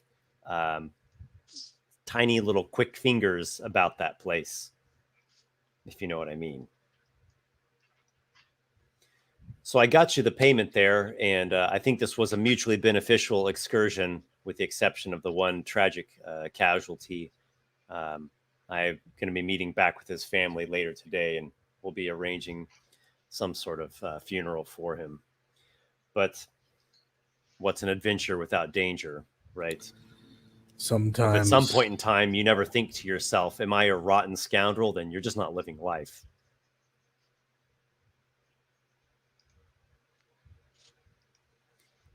Lyda says, have you all produced the list of things, the supplies that you're looking for? Yeah, I'll hand her what I'm looking for, which is just the short swords, and Also the things to sell? yeah, and also the things. So I'll say, if you could, I'd appreciate you selling these items, and if you happen to find any short swords. Okay, I think I can handle that. Is there anything else? yes. Here, I have a few things to sell, and some things I'm looking for. I hand her my list as well. Yep. Okay. See that. Well, actually, I'll also, sorry to I- interrupt you there, Walykos. I'll also mention. I don't think I have the gold for it, but like I'd mention, if she did happen to find studded leather +1, yeah, I'll take that as well if I have the gold. I have after the 150, I'd have a bit more than I'd have about 320 gold, but I doubt that I can find that. But I'll throw it in there as well. Okay. Leather plus So- 1. Yeah, so short sword +1, studded leather +1, if they can find it. Okay. So she receives those items from you and is heading out into what's been referred to as Bitter's Market, and she'll be coming back when she can. Should be back after lunch. If I'm delayed, that might be a good thing, actually. And, well, let's Was see she- what success we can find. Was she taking these lists from everybody? Yeah. Okay, because then Aygir had his own as well. Yep. Yeah, I got that in there, too.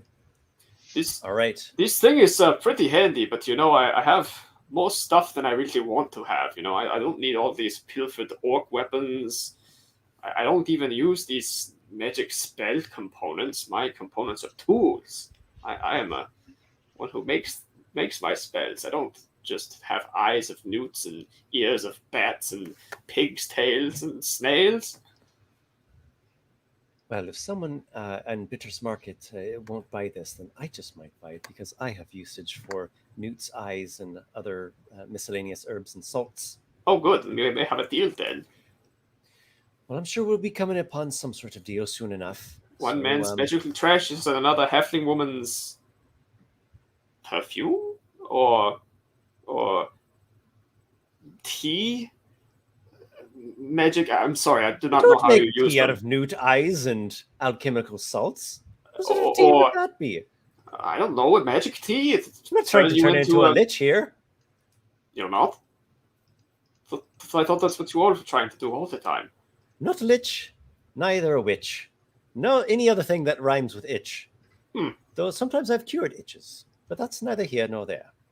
Hopefully Well, that's your not- wordplay has me in stitches. Hopefully that's not here. I'll be back. Just wait here, and let's hope that I have some good fortune with all of this. And so she heads out to go into Bitter's Market. Maxwell says, "Well, as I mentioned before, I think it could be mutually beneficial for us to work together at some point. I'm going to be staying here for a time, so if you're planning on coming back to the flotilla within, say, a week or two, you could probably find me again. Longer than that, well, hey, there's no promises. I do have something of a bounty to fulfill after all.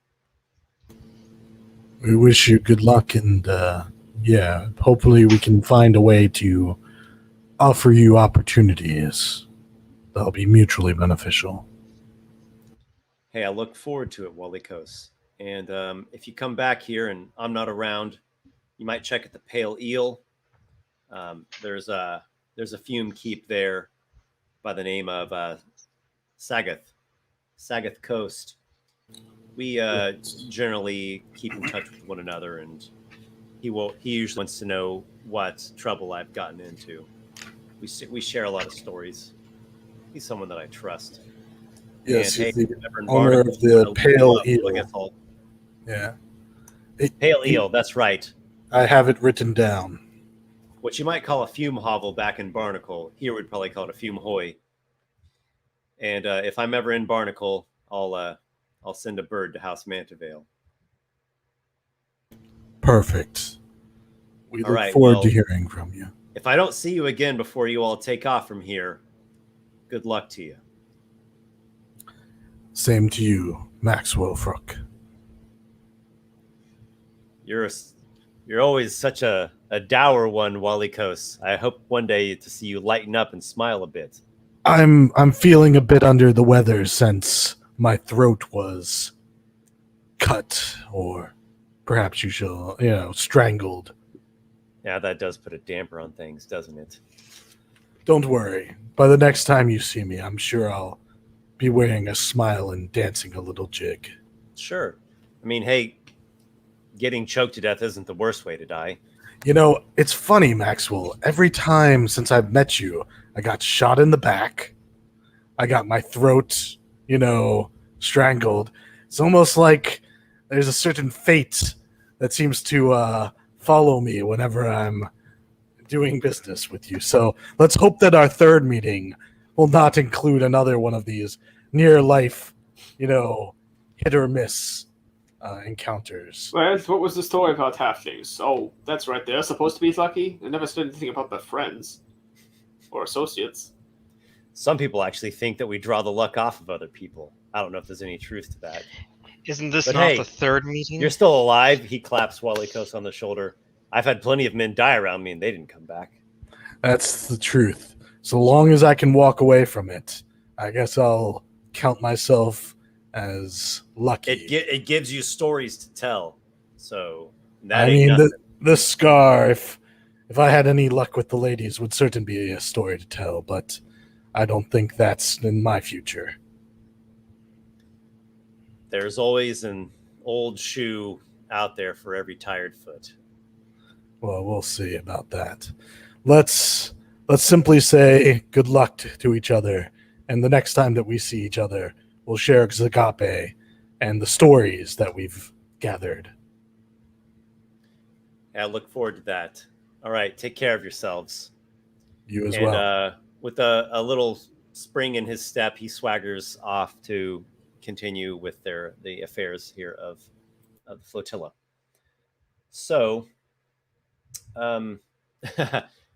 you all are going to be just biding your time till Lyda Dre comes back, or are you going to go up on deck, or are you going to go out to the flotilla? What do you do? I'll go out into the flotilla. I kind of want to look around and see how things are. I thought we were going to wait for our person to do that. Well, maybe the three of you will wait while Adriel steps up. I mean, you do. Esper's going to go up on deck and just relax. You know what, there, Adriel? I feel like this is a chance for you to stretch your legs, do some bird watching, maybe get into some trouble on your own. But if you need us, call. I definitely will. I'll scream as loud as I can in the city. Does that sound like a little girl scream? I mean, yes, we'll listen. We'll listen.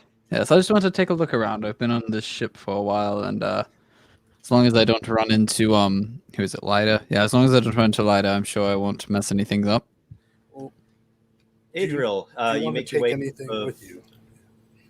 Sorry, what did you say, Walykos? I wanted to say, did you want to take anything with you to make sure that you're, good. I don't think I have much to offer. I think I A little should bit be of fine. poison. If think you I need should- a little, I think I should be fine. I've got my blades with me. I've got my wits about me as well. All right. Well, good luck then. Don't die. I'll Aygir try goes not up. to die. It would be quite It would be quite a strange death to die to a man or woman that is half the size of my own. I mean, I believe that you have the ability to do anything that you set your mind to, Adriel. So good luck with that. Aygir goes up on the deck and sits next to Vapor and starts down on one of those long stories that he insists that it's the first time he's telling it, but it's one of those that he always brings up. It's like, oh hey, do you remember this from back home? This is just one of those like things that's like, oh yeah, we all always bring this up, and probably Vapor has a few of them for Aygir as well, and we'll just do that while Adriel walks off. Yeah, to fate. I imagine they're just sitting there trading stories that they have traded with each other for years. Yeah, you know the ones. Adriel, you step off of Soonest by way of a long gangplank, and you've never seen a town like this. It's hard to call it a town because it's all ships and boats, but they've tethered themselves together temporarily while they're stationary here with gangways, planks, and netted rope bridges. And you hear halfling speech all around you, which is decidedly faster than the speech in Barnacle, which by many people's standards, they talk fast in Barnacle. So this is like a ultra fast speech, lightning talk. And you can tell the halflings speak sort of their own variation on the Elvish tongue that it's kind of hard for you to understand what they're saying a lot of times. You're much taller than everyone, and that really stands out. And you get looks everywhere you go. Remind me, are you human? Is that right? I am human, yes. Okay, Yes. all right. So you get looks all over the place. People just gawk at you here and there. They'll say something at you.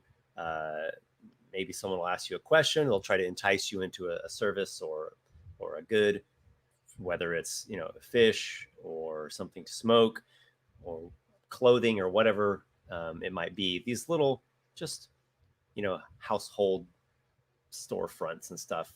Mhm. And I'll mention a few things, and if you're interested on something, let me know. Or if you Yeah, there was actually something I did kind of want to do.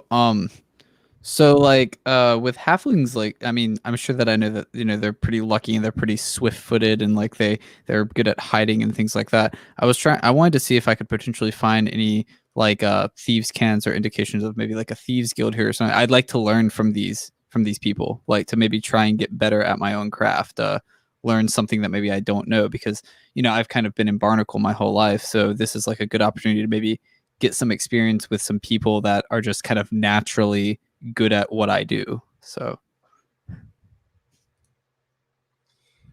you go walking around for some time, and you're keeping your eyes open.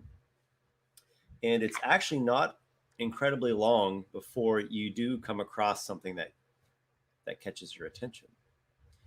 There is a boat house, literally a boat with like sort of a house thing built into it.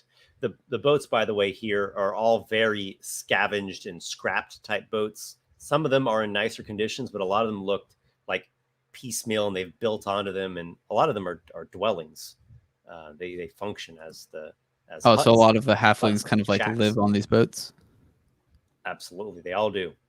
Gotcha. And so you're passing by this one kind of like shack boat, and it's a decent sized boat. You wouldn't call it a ship, but it's a decent sized boat. A lot of the doors are short. You have to like stoop to look into them or go inside.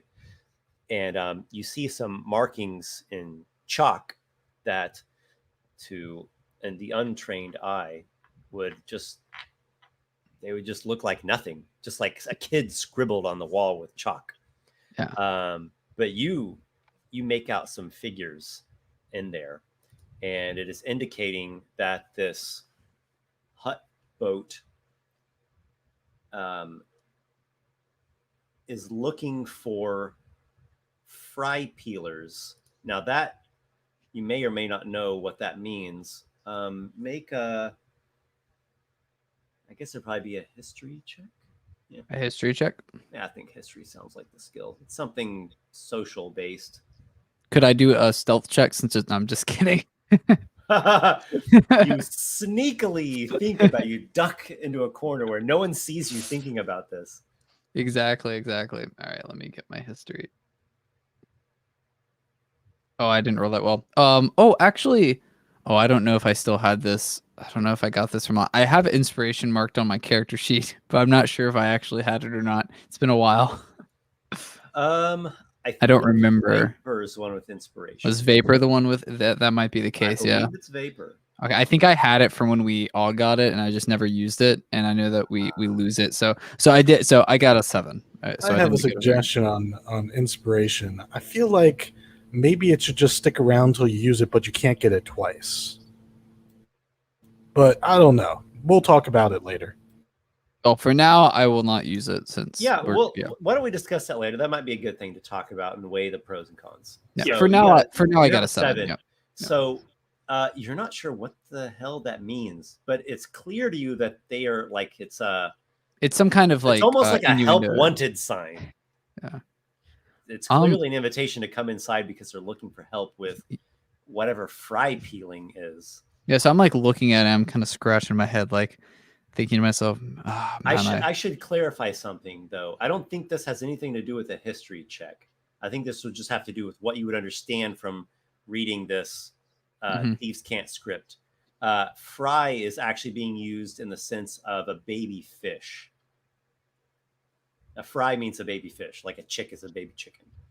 Gotcha. So that's how you understand it, but you still don't understand what exactly that means. Yeah. Like, fish, peel baby fish. What? This fish freshly spawned, like hatched out of their eggs, are fried. Yeah. Yeah. Well, Adriel, like recognizing that this is something that's out of the ordinary, he will make his way towards the little shack. Do you duck inside the shack? Yeah, I'll duck inside. Yeah, right, not stealthily, not sneakily, just kind of like going in. Yeah, right. You go inside and you hear this like ting ting, slow ting ting sound of like some kind of old rusty little Tinkerbell things that are just strung up. And inside you see that they have a whole bunch of things on the wall. A lot of just like personal scrap belongings. It's like like a hoarder who's never thrown anything away. Any container, scrap of cloth, bit of wood or metal or fastener. And they're in various states of organization and disorganization. So you just see like shelves and tables and cabinets in this cramped little shack that you had to duck to even get in the door. And there's 2 halflings sitting on a barrel. One looks like he's well into his middle age. He's got like this scruffy, unshaven face, kind of big cheeks, a pot belly. And, he's chewing on something and they're laughing about some joke. And then next to him is a real scrawny looking younger man, pretty young, like maybe adolescent even man. And you walk in and they look at you for just a second and they go on about their whatever jokes they're telling and they're laughing to each other. I'll say, hellos. I saw some markings outside your shack, wanting some kind of help. You say this in Elvish? Yeah. I doubt they speak Celestial, so. Or Thieves Can't? Oh, that's fair. Yeah. Sorry, my mind. Yeah, I'll say it in Thieves Can't. That's a good point. Yeah, thank you. Okay, so the older of the 2 men raises an eyebrow. You know the Cant, do ya? Where you from, Barnacle? Yes, I do hail from Barnacle. I've traveled a very long way to get here. Not too often we get barnaclers in here. Yeah. Peeled yourself off to come out and see the halflings, eh? What do you think of our little setup we got? I kind of like look around, like kind of seeing all like the jangled stuff, like you said, all the hoarding, and say, it's quite different, I have to say. Yeah, how so? Well, I've never seen so many people living in just in ships before. Usually people live on the land, so this is quite unique to me. Very interesting. Yeah, halflings, we like to keep close together.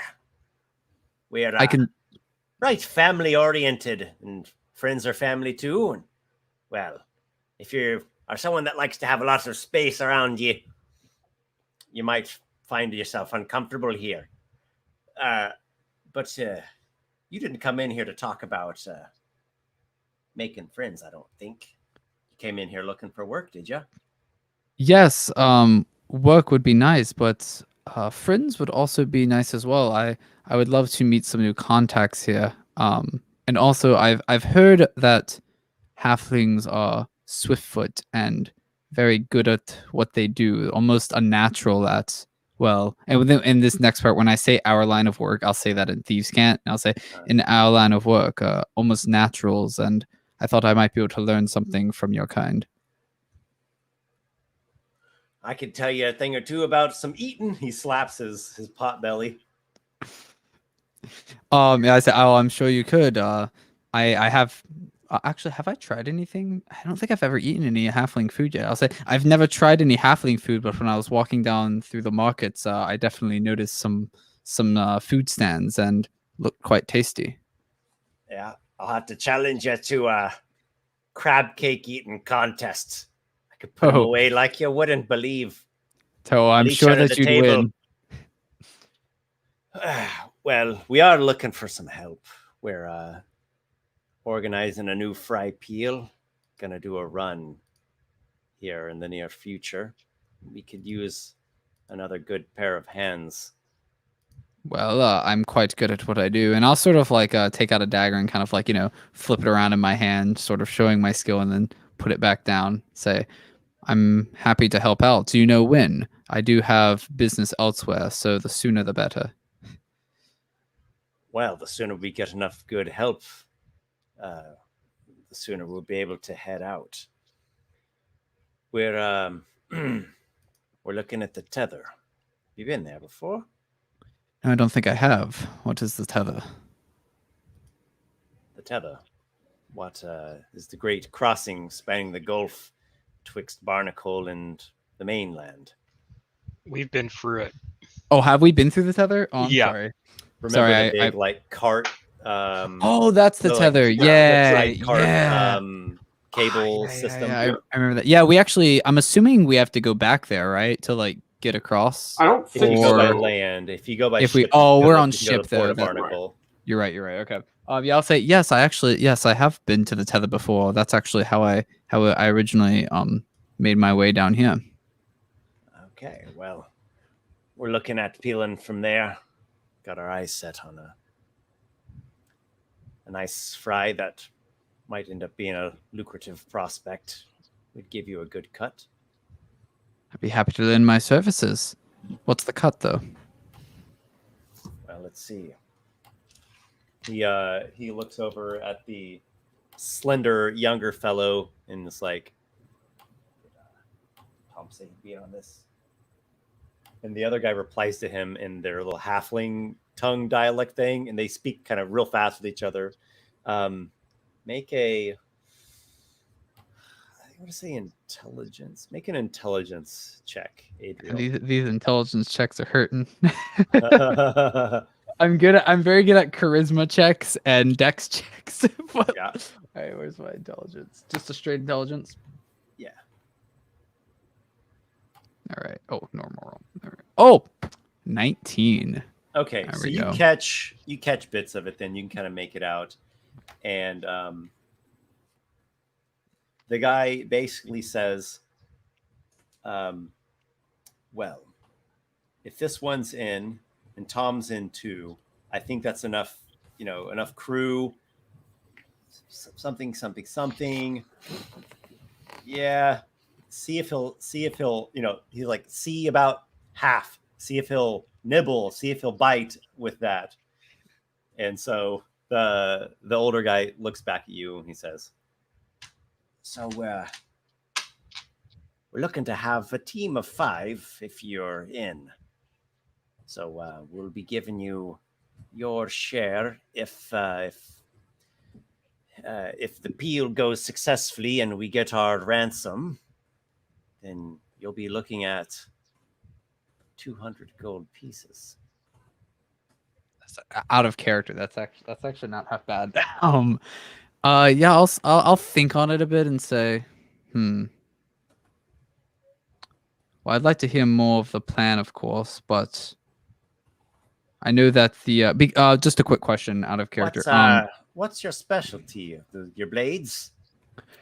I actually have multiple specialties. I'm very good with the blades, of course. I've even slain a few things that would probably scare most men senseless.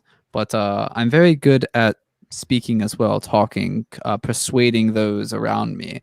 I have a bit of a silver tongue, as well as being human. I'm sure that I might be able to make a bit of a better impression on the elves than you all. Are you good with locks? I'm quite good with locks, yes. I'm sure that I could get something open for you if you need it. See that door over there? He points across the room and, less than 10 feet away from you is a shut door with I have heavy, to prove my somewhat skill. rusty but heavy padlock on it. See if you can foil that one. Go on. I'll give it my best go. Yeah, give it a go. All right, I'll go over to it and I'll just like smash the door. No, just kidding. I have my thieves tools, which I believe give me the proficiency. Mhm. So would this just be you're is this just a sleight of hand check? I'm not exactly sure. It's thieves tools, so it's dexterity, and you add your proficiency because you're proficient with the tools. Okay, so it's just its own check. It's not. Okay, so it's just a roll plus dex plus proficiency. Gotcha. Okay, let's see. I get a pretty high plus. I got a nat 20. Yes. Oh, I'm gonna be like, I'm just gonna like one click open it, and then I'm gonna look at him, assuming it works. Do I get it? You slide in your lock picks and just do one quick little maneuver, and in the blink of an eye, you get the lock open.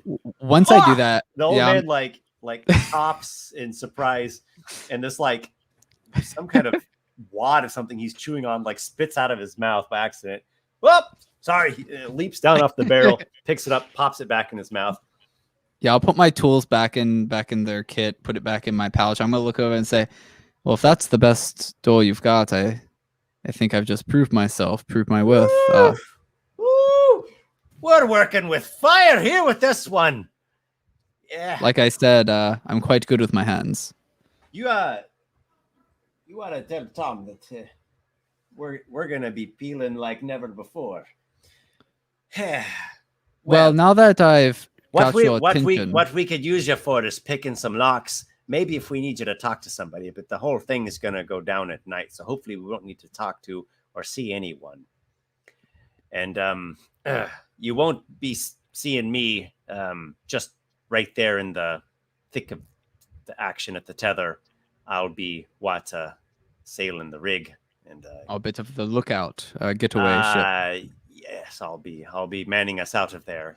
Maneuvering is my specialty through the waters or even by land if need be. But I'm thinking there's going to be a way for us to set up a bit of a line there at the cliffs. You're good with ropes, are you? Yes, I'm quite good with ropes as well. I've done lots of rope work in my time. If you don't mind me saying, though, seems that my skills are quite useful to you in this situation, and I've just showed that I'm very good at what I do. I think 200 gold might be a bit on the low end. What about 230? You got yourself a deal. I'll put my hand out and give him a shake. Yeah, when he does that, I'll kind of like be a little bit taken aback at that at first, but then still shake it and then kind of just like wipe my hand off. Shake his wrist to make sure he doesn't have like a knife hidden up his sleeve. Yeah, sure. Yeah, I'll actually do that. Like I'll go for the hand, and when he does that, I'll just like go to the wrist and then shake his wrist. You do not feel any knives up his sleeves, no. But you do notice that he does have a knife on his belt. Mhm. A little halfling dagger there. Well, I'm glad that we could come to an agreement, sir. So do we have an idea of when we're What's going your to head out? name? Oh, it's I don't know if I should give him my real name. I'll give him my real name. I'll be have some honor among thieves, even though that's not the saying. I'll say it's Adriel. And I do still have my mask on, by the way, just to clarify that. Very well. Good to meet you, Adriel. I'm Bobbin. This here is Jeff. Bobbin and Jiff. Gotcha. As Tom will be in joining us. Bob and a GIF. Tom will be joining us shortly. And after that, there's going to be Peter, and, well, that'll about set us up. And don't know what sort of time frame you're looking at, but by my reckoning, we should be able to make our way there here within just a few days' time.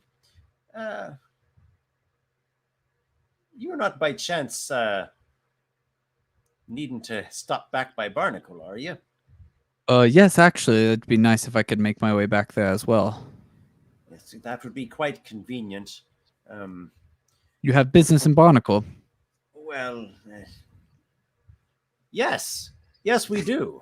We have business that's going to keep us in Barnacle quite occupied, and people will be very aware, people that can vouch for us if need be, for a number of days before we come back to the flotilla.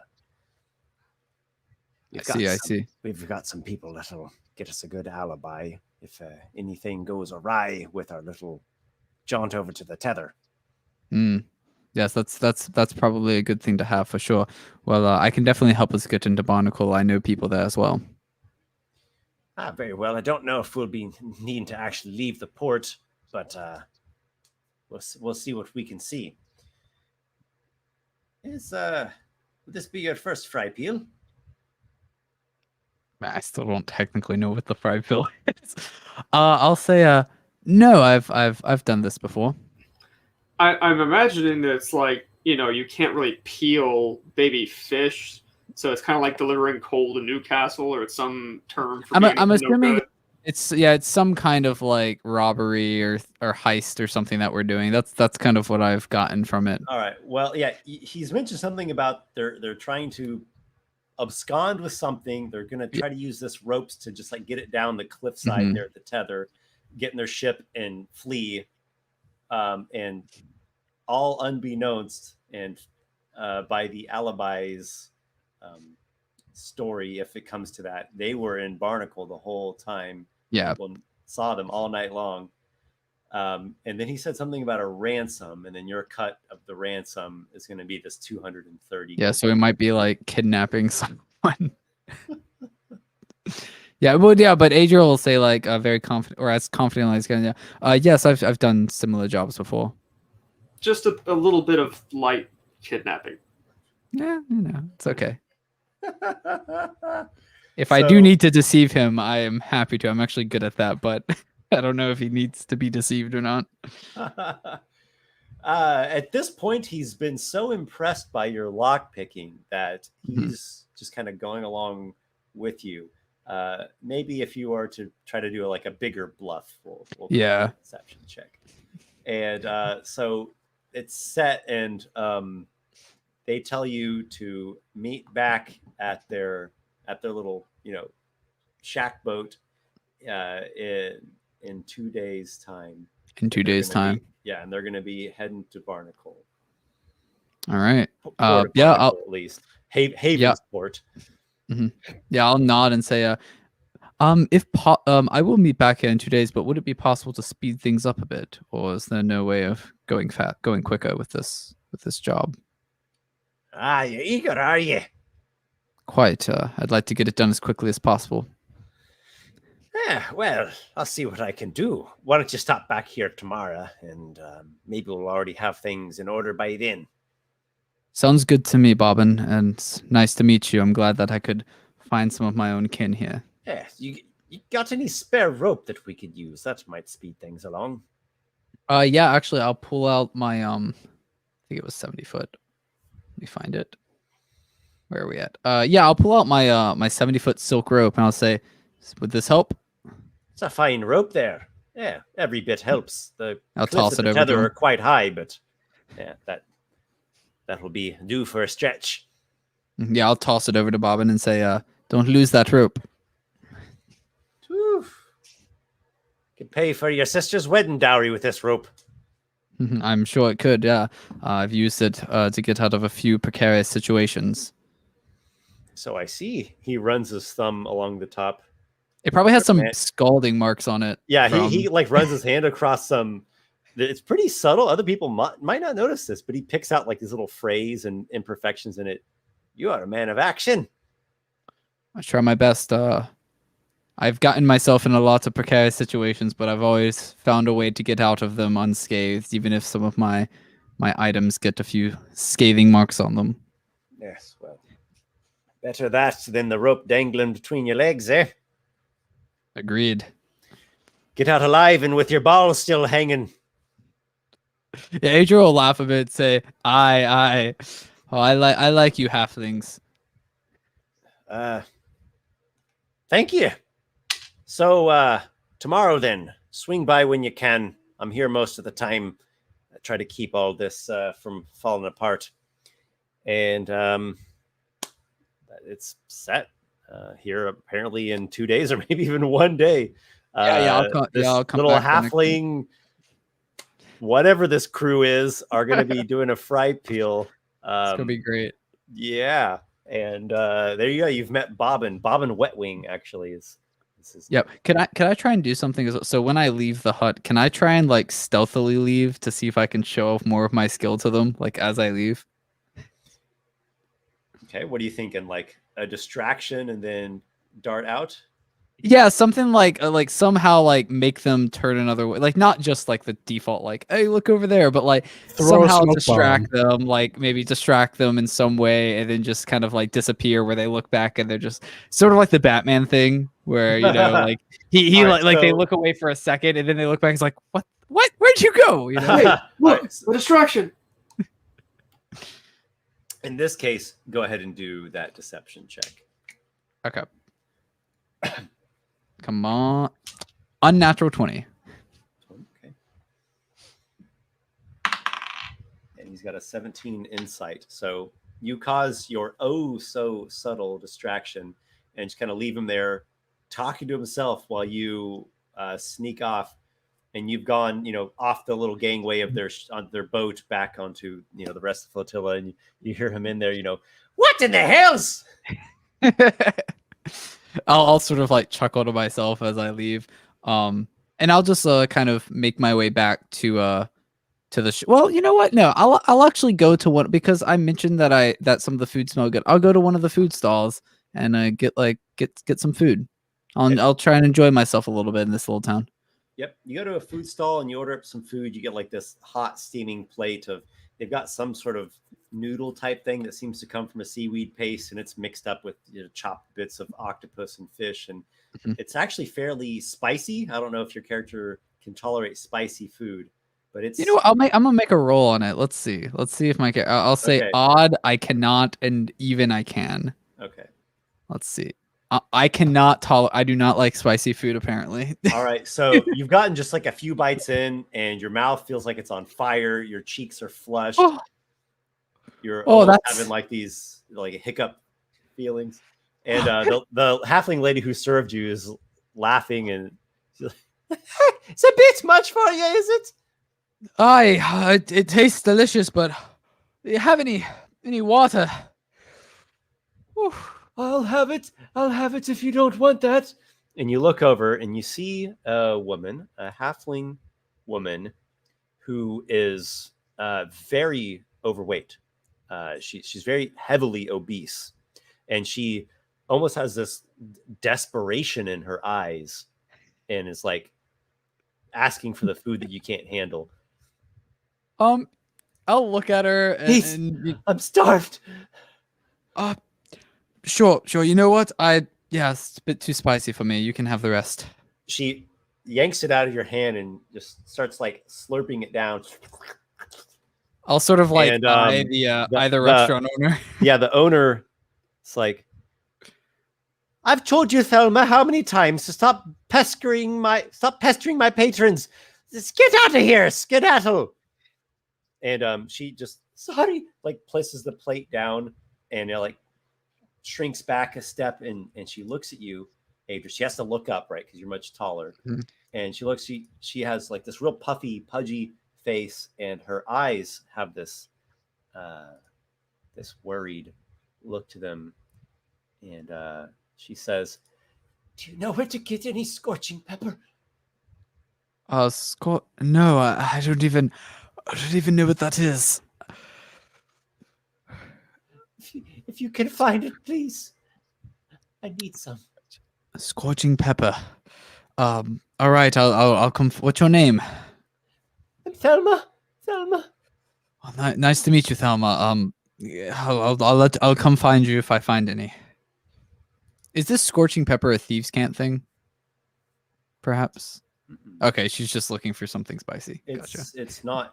You could make a nature check if you would like. Yeah, I'll see if I have any idea of what it is. Let's see. 9, so probably not. Sounds like a very spicy pepper. You're not sure. Yeah. I'll actually, once she leaves, I'll look to the restaurant person drinking some of the water they hopefully brought me, and I'll say, Here you are. "Oh, thank you. Oh, it was delicious. Don't get me wrong, but that is very spicy. What's this scorching pepper she was talking about?" I'm not quite sure. I've never heard of something called scorching pepper, unless she just means to say a pepper that's particularly hot. She's eaten the hottest peppers that I have. I've heard others say she's eaten the hottest peppers in all the flotilla. And apparently, it wasn't the one. I don't know what could be much hotter than that. We have some right hot peppers around here. What you had, that was one of the milder dishes that we served. That was a mild dish. Yes. My mouth still is burning, friend. There's an older halfling man who's kind of like been hunched over, and he slurps in one of the noodles, and he looks at you and he says, "That Thelma, she's cursed. She can't break the curse until she eats a scorching pepper." She's cursed, you say? What But do you nobody mean? knows here what the hell a scorching pepper is. Ain't never heard of such a thing. How was she cursed? What happened? As far as I know, a sea hag did it to her. The restaurant owner said, "'Twas a sea witch, Creena Till Teeth." Heel teeth. Oh, interesting. Creena, she used to be the keeper of the fume hoy. No, she wasn't. She was the keeper of the prettiest peach. I think she was over at the fume hoy. No, you don't know what you're talking about. It was the prettiest peach. That's why so and so is the proprietor now. She does say a name. She says that's why Sky's the proprietor now, because they about ran Creena off. Who knows where she went? And they kind of bicker amongst themselves for a while. But apparently this Thelma, the afflicted one, she let out the secret of this Creena lady that she's actually a sea witch, and a lot of flotilla folk are really superstitious about this sort of thing, and they ran her off, or they were going to do something bad to her, whatever. Maybe she was exiled. This Creena Teeth fled the place, and she put a curse on Thelma for revealing the secret of her practices, of her witchery. Gotcha. Apparently Thelma's like forever desperately hungry, but no matter how much she eats, the hunger never goes away. While they're discussing, I'll sort of interrupt. I would say, do you know about Thelma? Does she have money? Is she wealthy? Not at all. Hardly 2 pennies to scrape together. She spends it all on food. She's homeless, I believe. It's very unfortunate. As homeless as one can get about these parts. You can find her stowing away in some shack shack boat here or there. Has anyone else been affected by this sea hag, this Krina? Not that I know of. Krina was always an eccentric woman. She ran the prettiest peach. Just if you go down that, she points down some direction, and it's all confusing to you. You're like, what the hell? But apparently the boats all make sense to the halflings. They all look familiar. Well, I appreciate she didn't always used to be like that. Not at all. It's taken its toll. She's gone half mad. Imagine starving but never dying for years on end. She's been like this. It's worse every month. Yes, I actually know a bit about curses, though. They're not a fun sight. I'll see what I can do.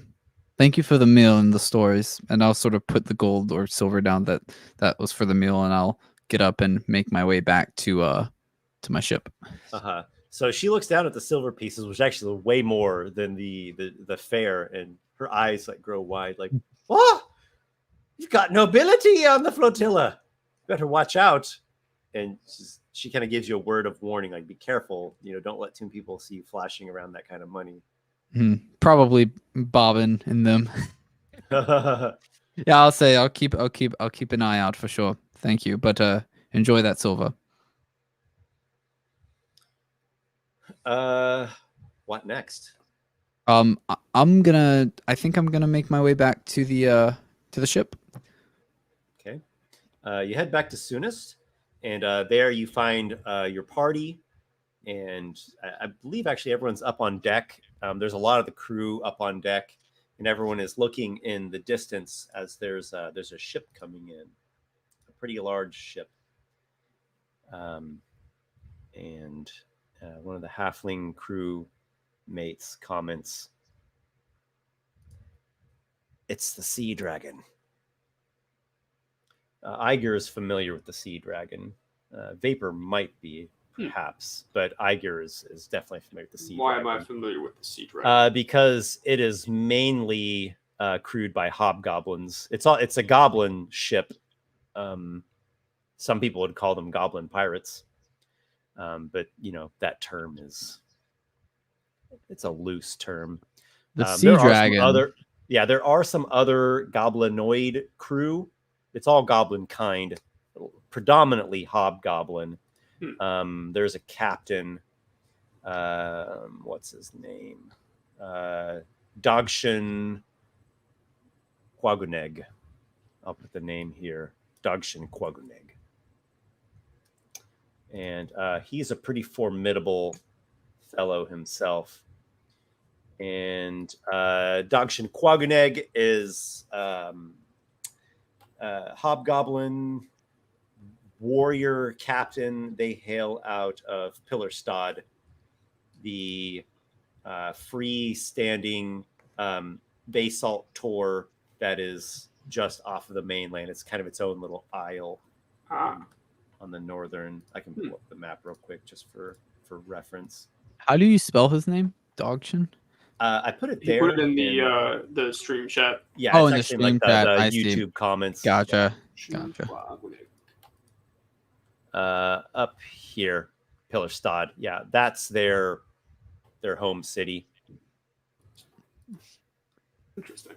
Is Yeah, anyone it's in the same basalt tor style as Dodecachelia, which I think you have some more connections with that one. I guess when the ship's coming and they mention sea dragon, I'll say, "What's the sea dragon? Are they friend or foe?"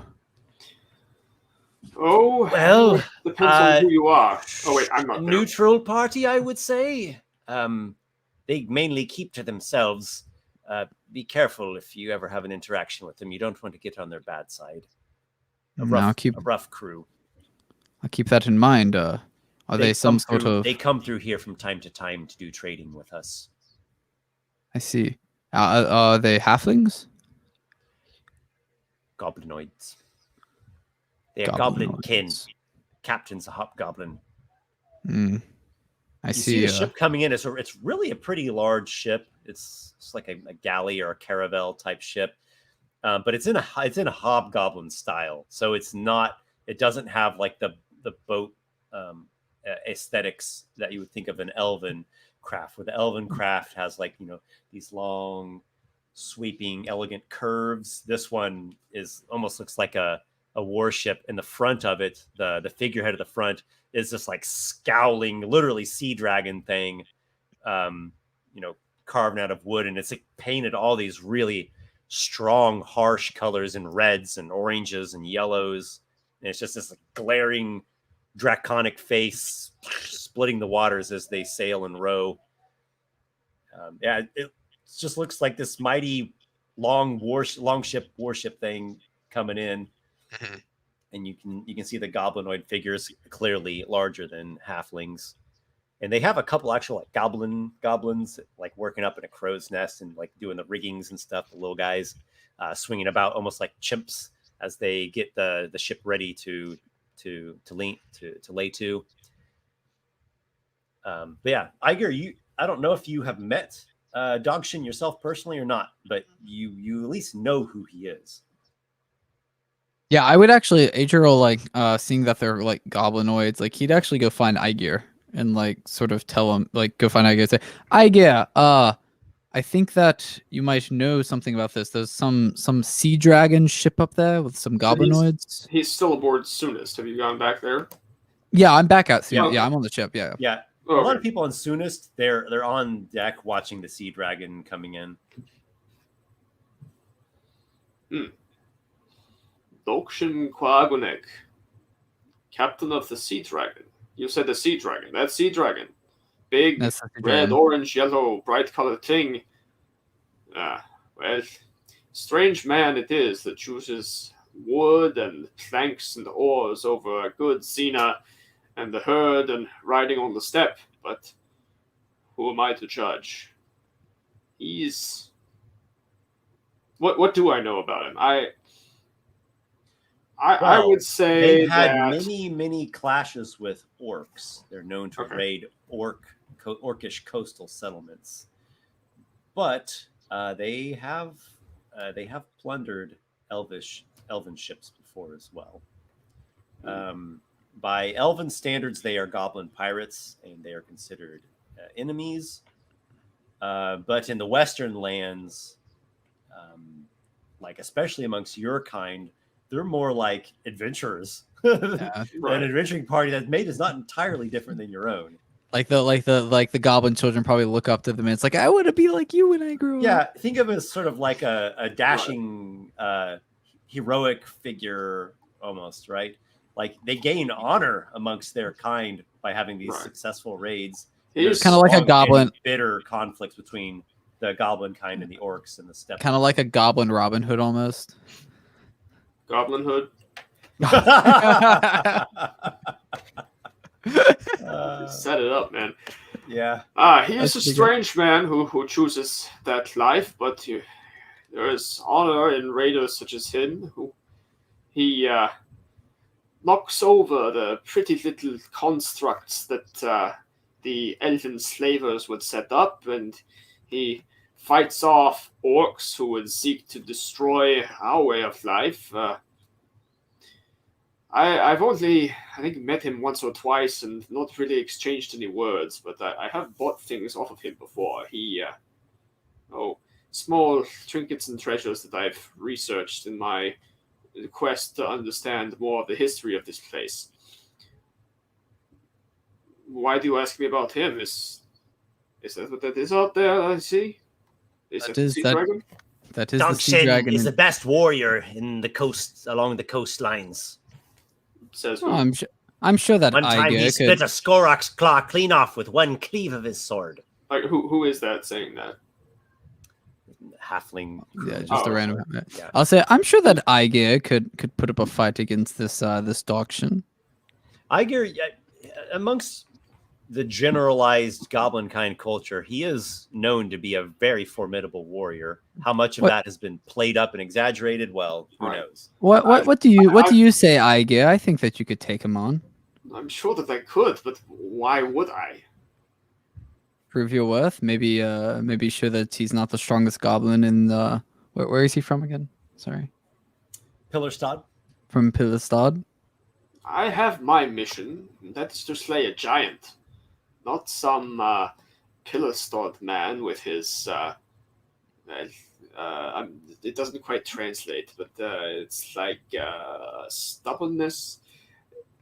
Anyway, he's not my enemy, nor is he yours.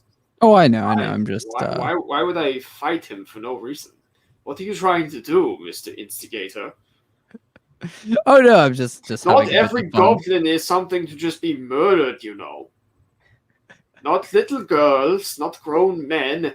That the people like you, like me, huh? Well, you are a bit Do more. I look evil to you? Do I look like something to be murdered? Because if I do, then I have a few words and a knife for you. Well, you are a bit. Your vapor make the, when you say evil makes us sometimes cough in the back. The cover up a word cough of sometimes in the back. Well, you are a bit more of one of the civilized goblins. I believe that you hail from the hobgoblins, which are a bit more civilized, but most of the normal goblins are a bit less civilized, as we saw back in the where were we at when those goblins were attacking us on the on the coast near Chumswick. Yeah, on the coast near Chumswick. They didn't seem very civilized to me. They seemed to just want to attack, kill us, and take our coin. And do you not know who Dogshin Quagonek is? He's a hobgoblin like me. I'm aware. I was just having a bit of fun, seeing if you thought you were better than him or not. You know, among our people, we don't have fun by thinking ourselves better than anyone. We're all equally capable of getting lost out in the steppe and starving to death and becoming food for kite sails. And you are even more so. So I would watch that tongue. It's not as sharp as your sword, or as you think. Hang on, I have a quick question that might play into the scene. So I'm overhearing all this, I assume, is Walykos.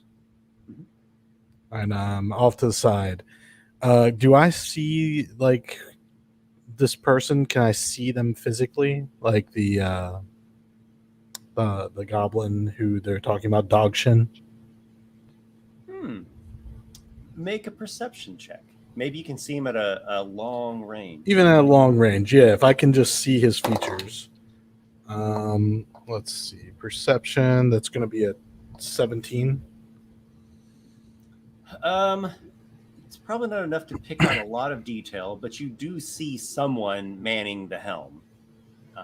And, you know, it's in the distance. Okay. So, okay, it's a person a little bigger than Aygir, seems to have, it's hard to make out details, but there is someone that could readily be such a hobgoblin. Okay, gotcha.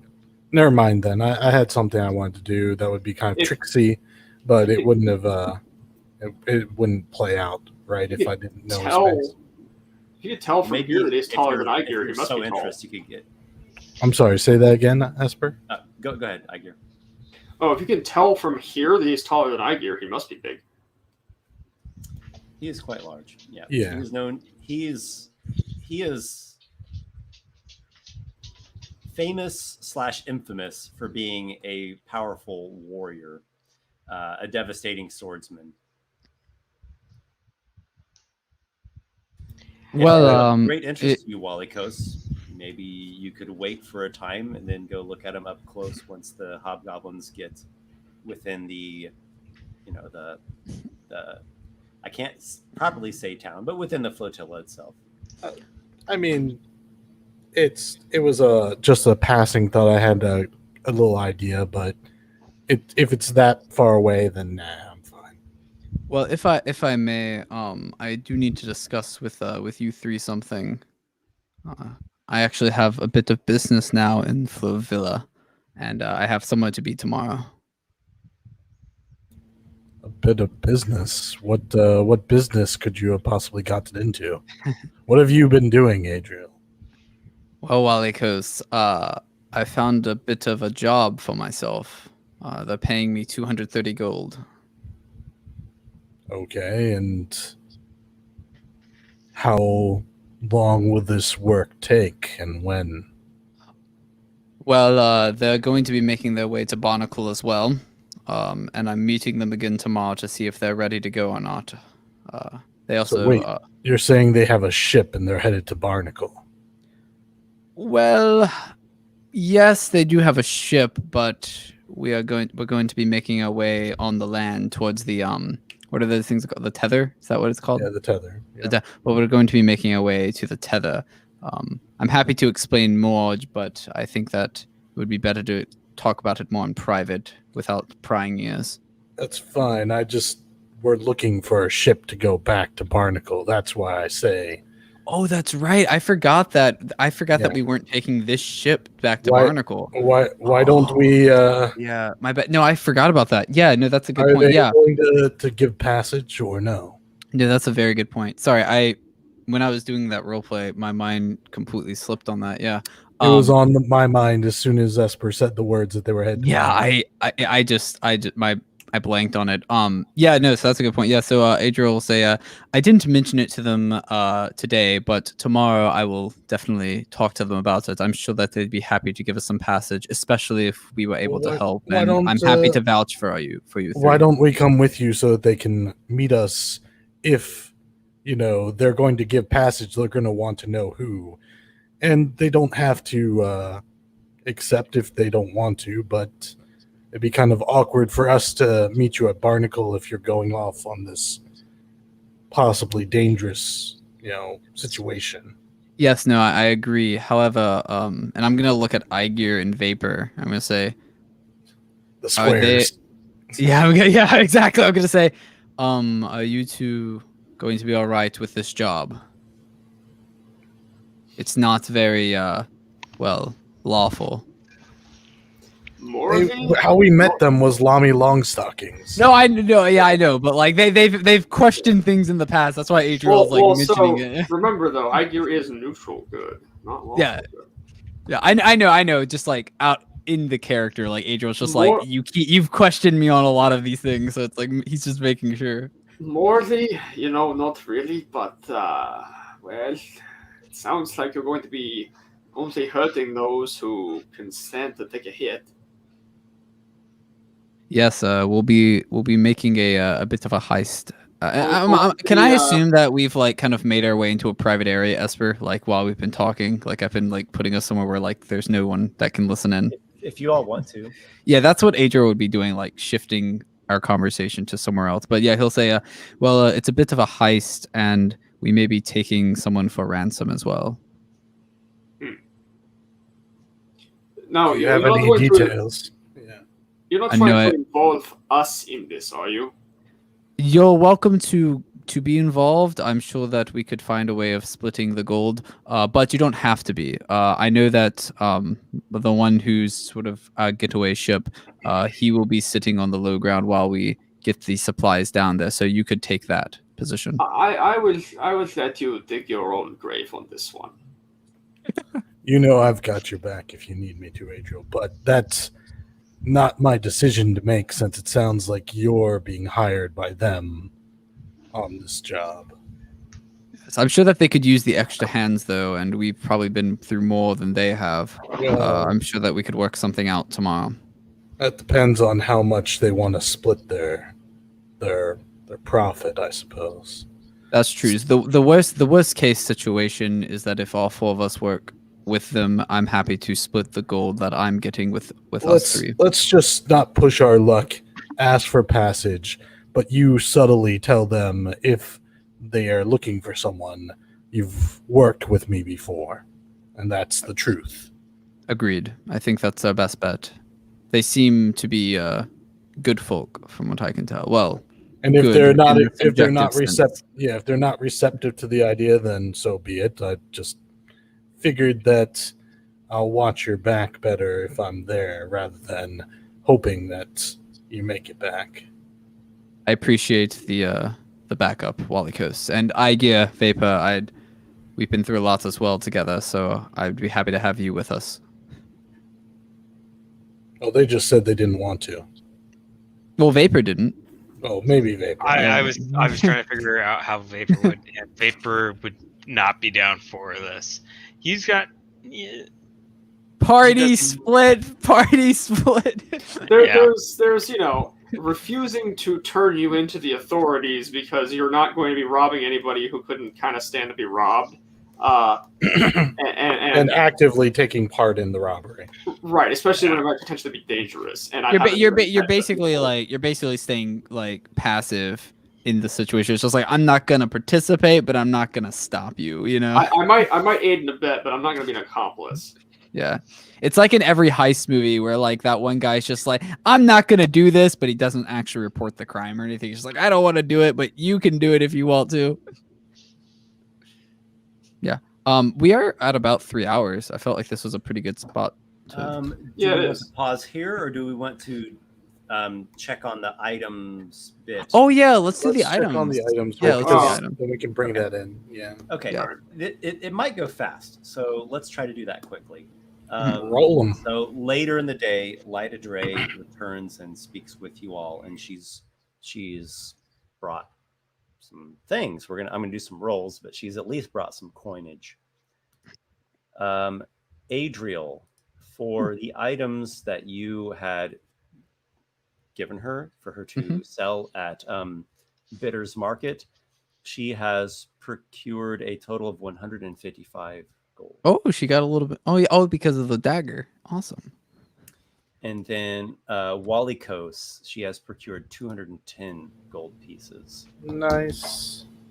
And Aygir, she has procured 257 gold pieces and 5 silver. It's a very Thank you. amount. Thank you, Lyda. I appreciate this. I feel that my dealings went well. And now she reports on the specific items that you had asked about. Come on, Lyda.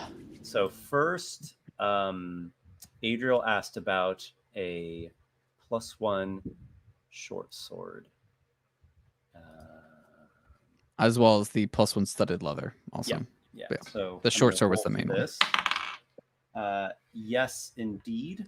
You can purchase a +1 short sword for 350 gold pieces.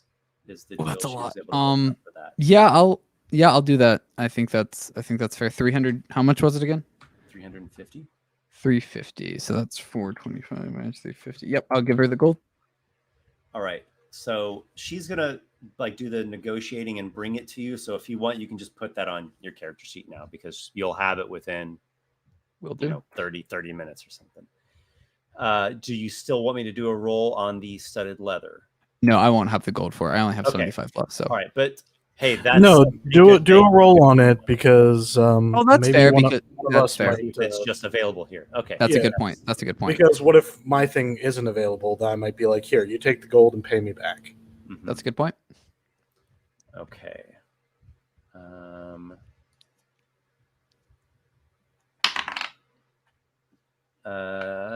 Yes. Actually, there is. It's more expensive though. Yeah, magic armor is pretty pricey usually. It is. Well, let's see what it's worth.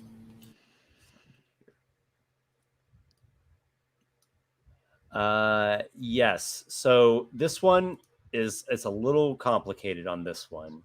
This is not going to be quite as simple as here's the money. She goes and does the exchange and brings it back to you. You actually would need to go and speak with someone. She'd probably be with you. I have the name of this person. It is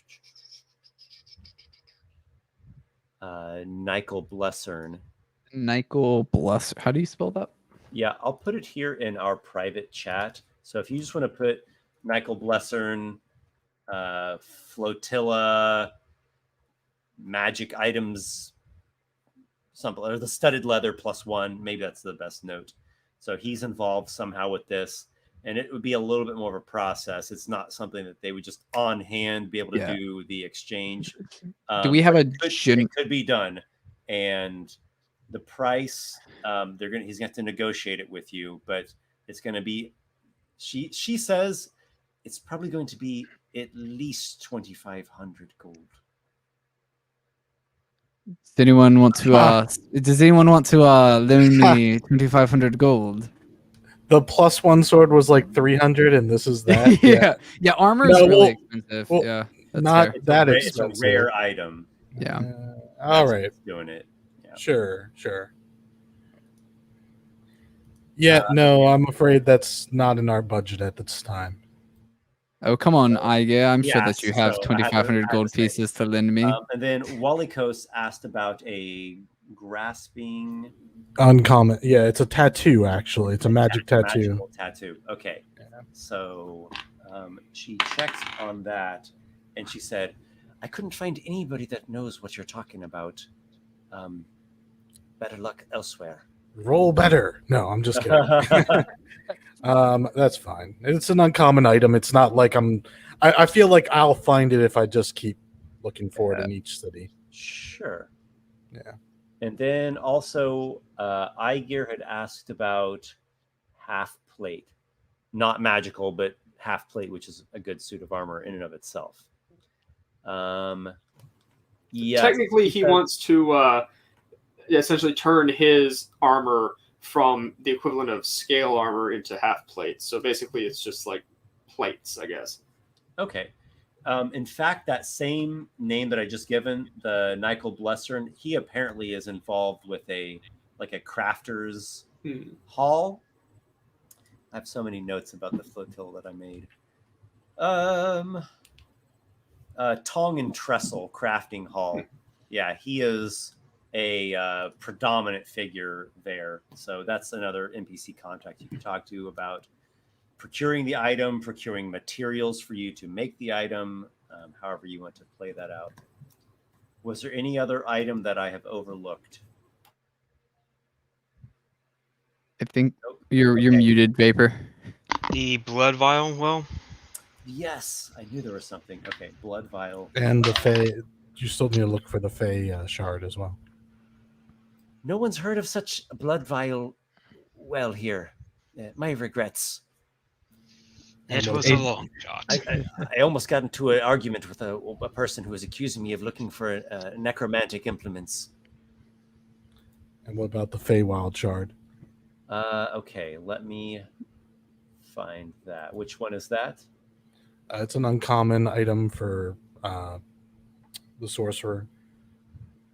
Basically, Is it different than the blood well vial? it's different than the Bloodwell vial. This one, wondrous item of common, tiny shard object that you attach to a weapon or a piece of jewelry, and whenever he's wearing it, when he uses a metamagic item on a spell or metamagic option on a spell, you can roll on the wild magic surge table.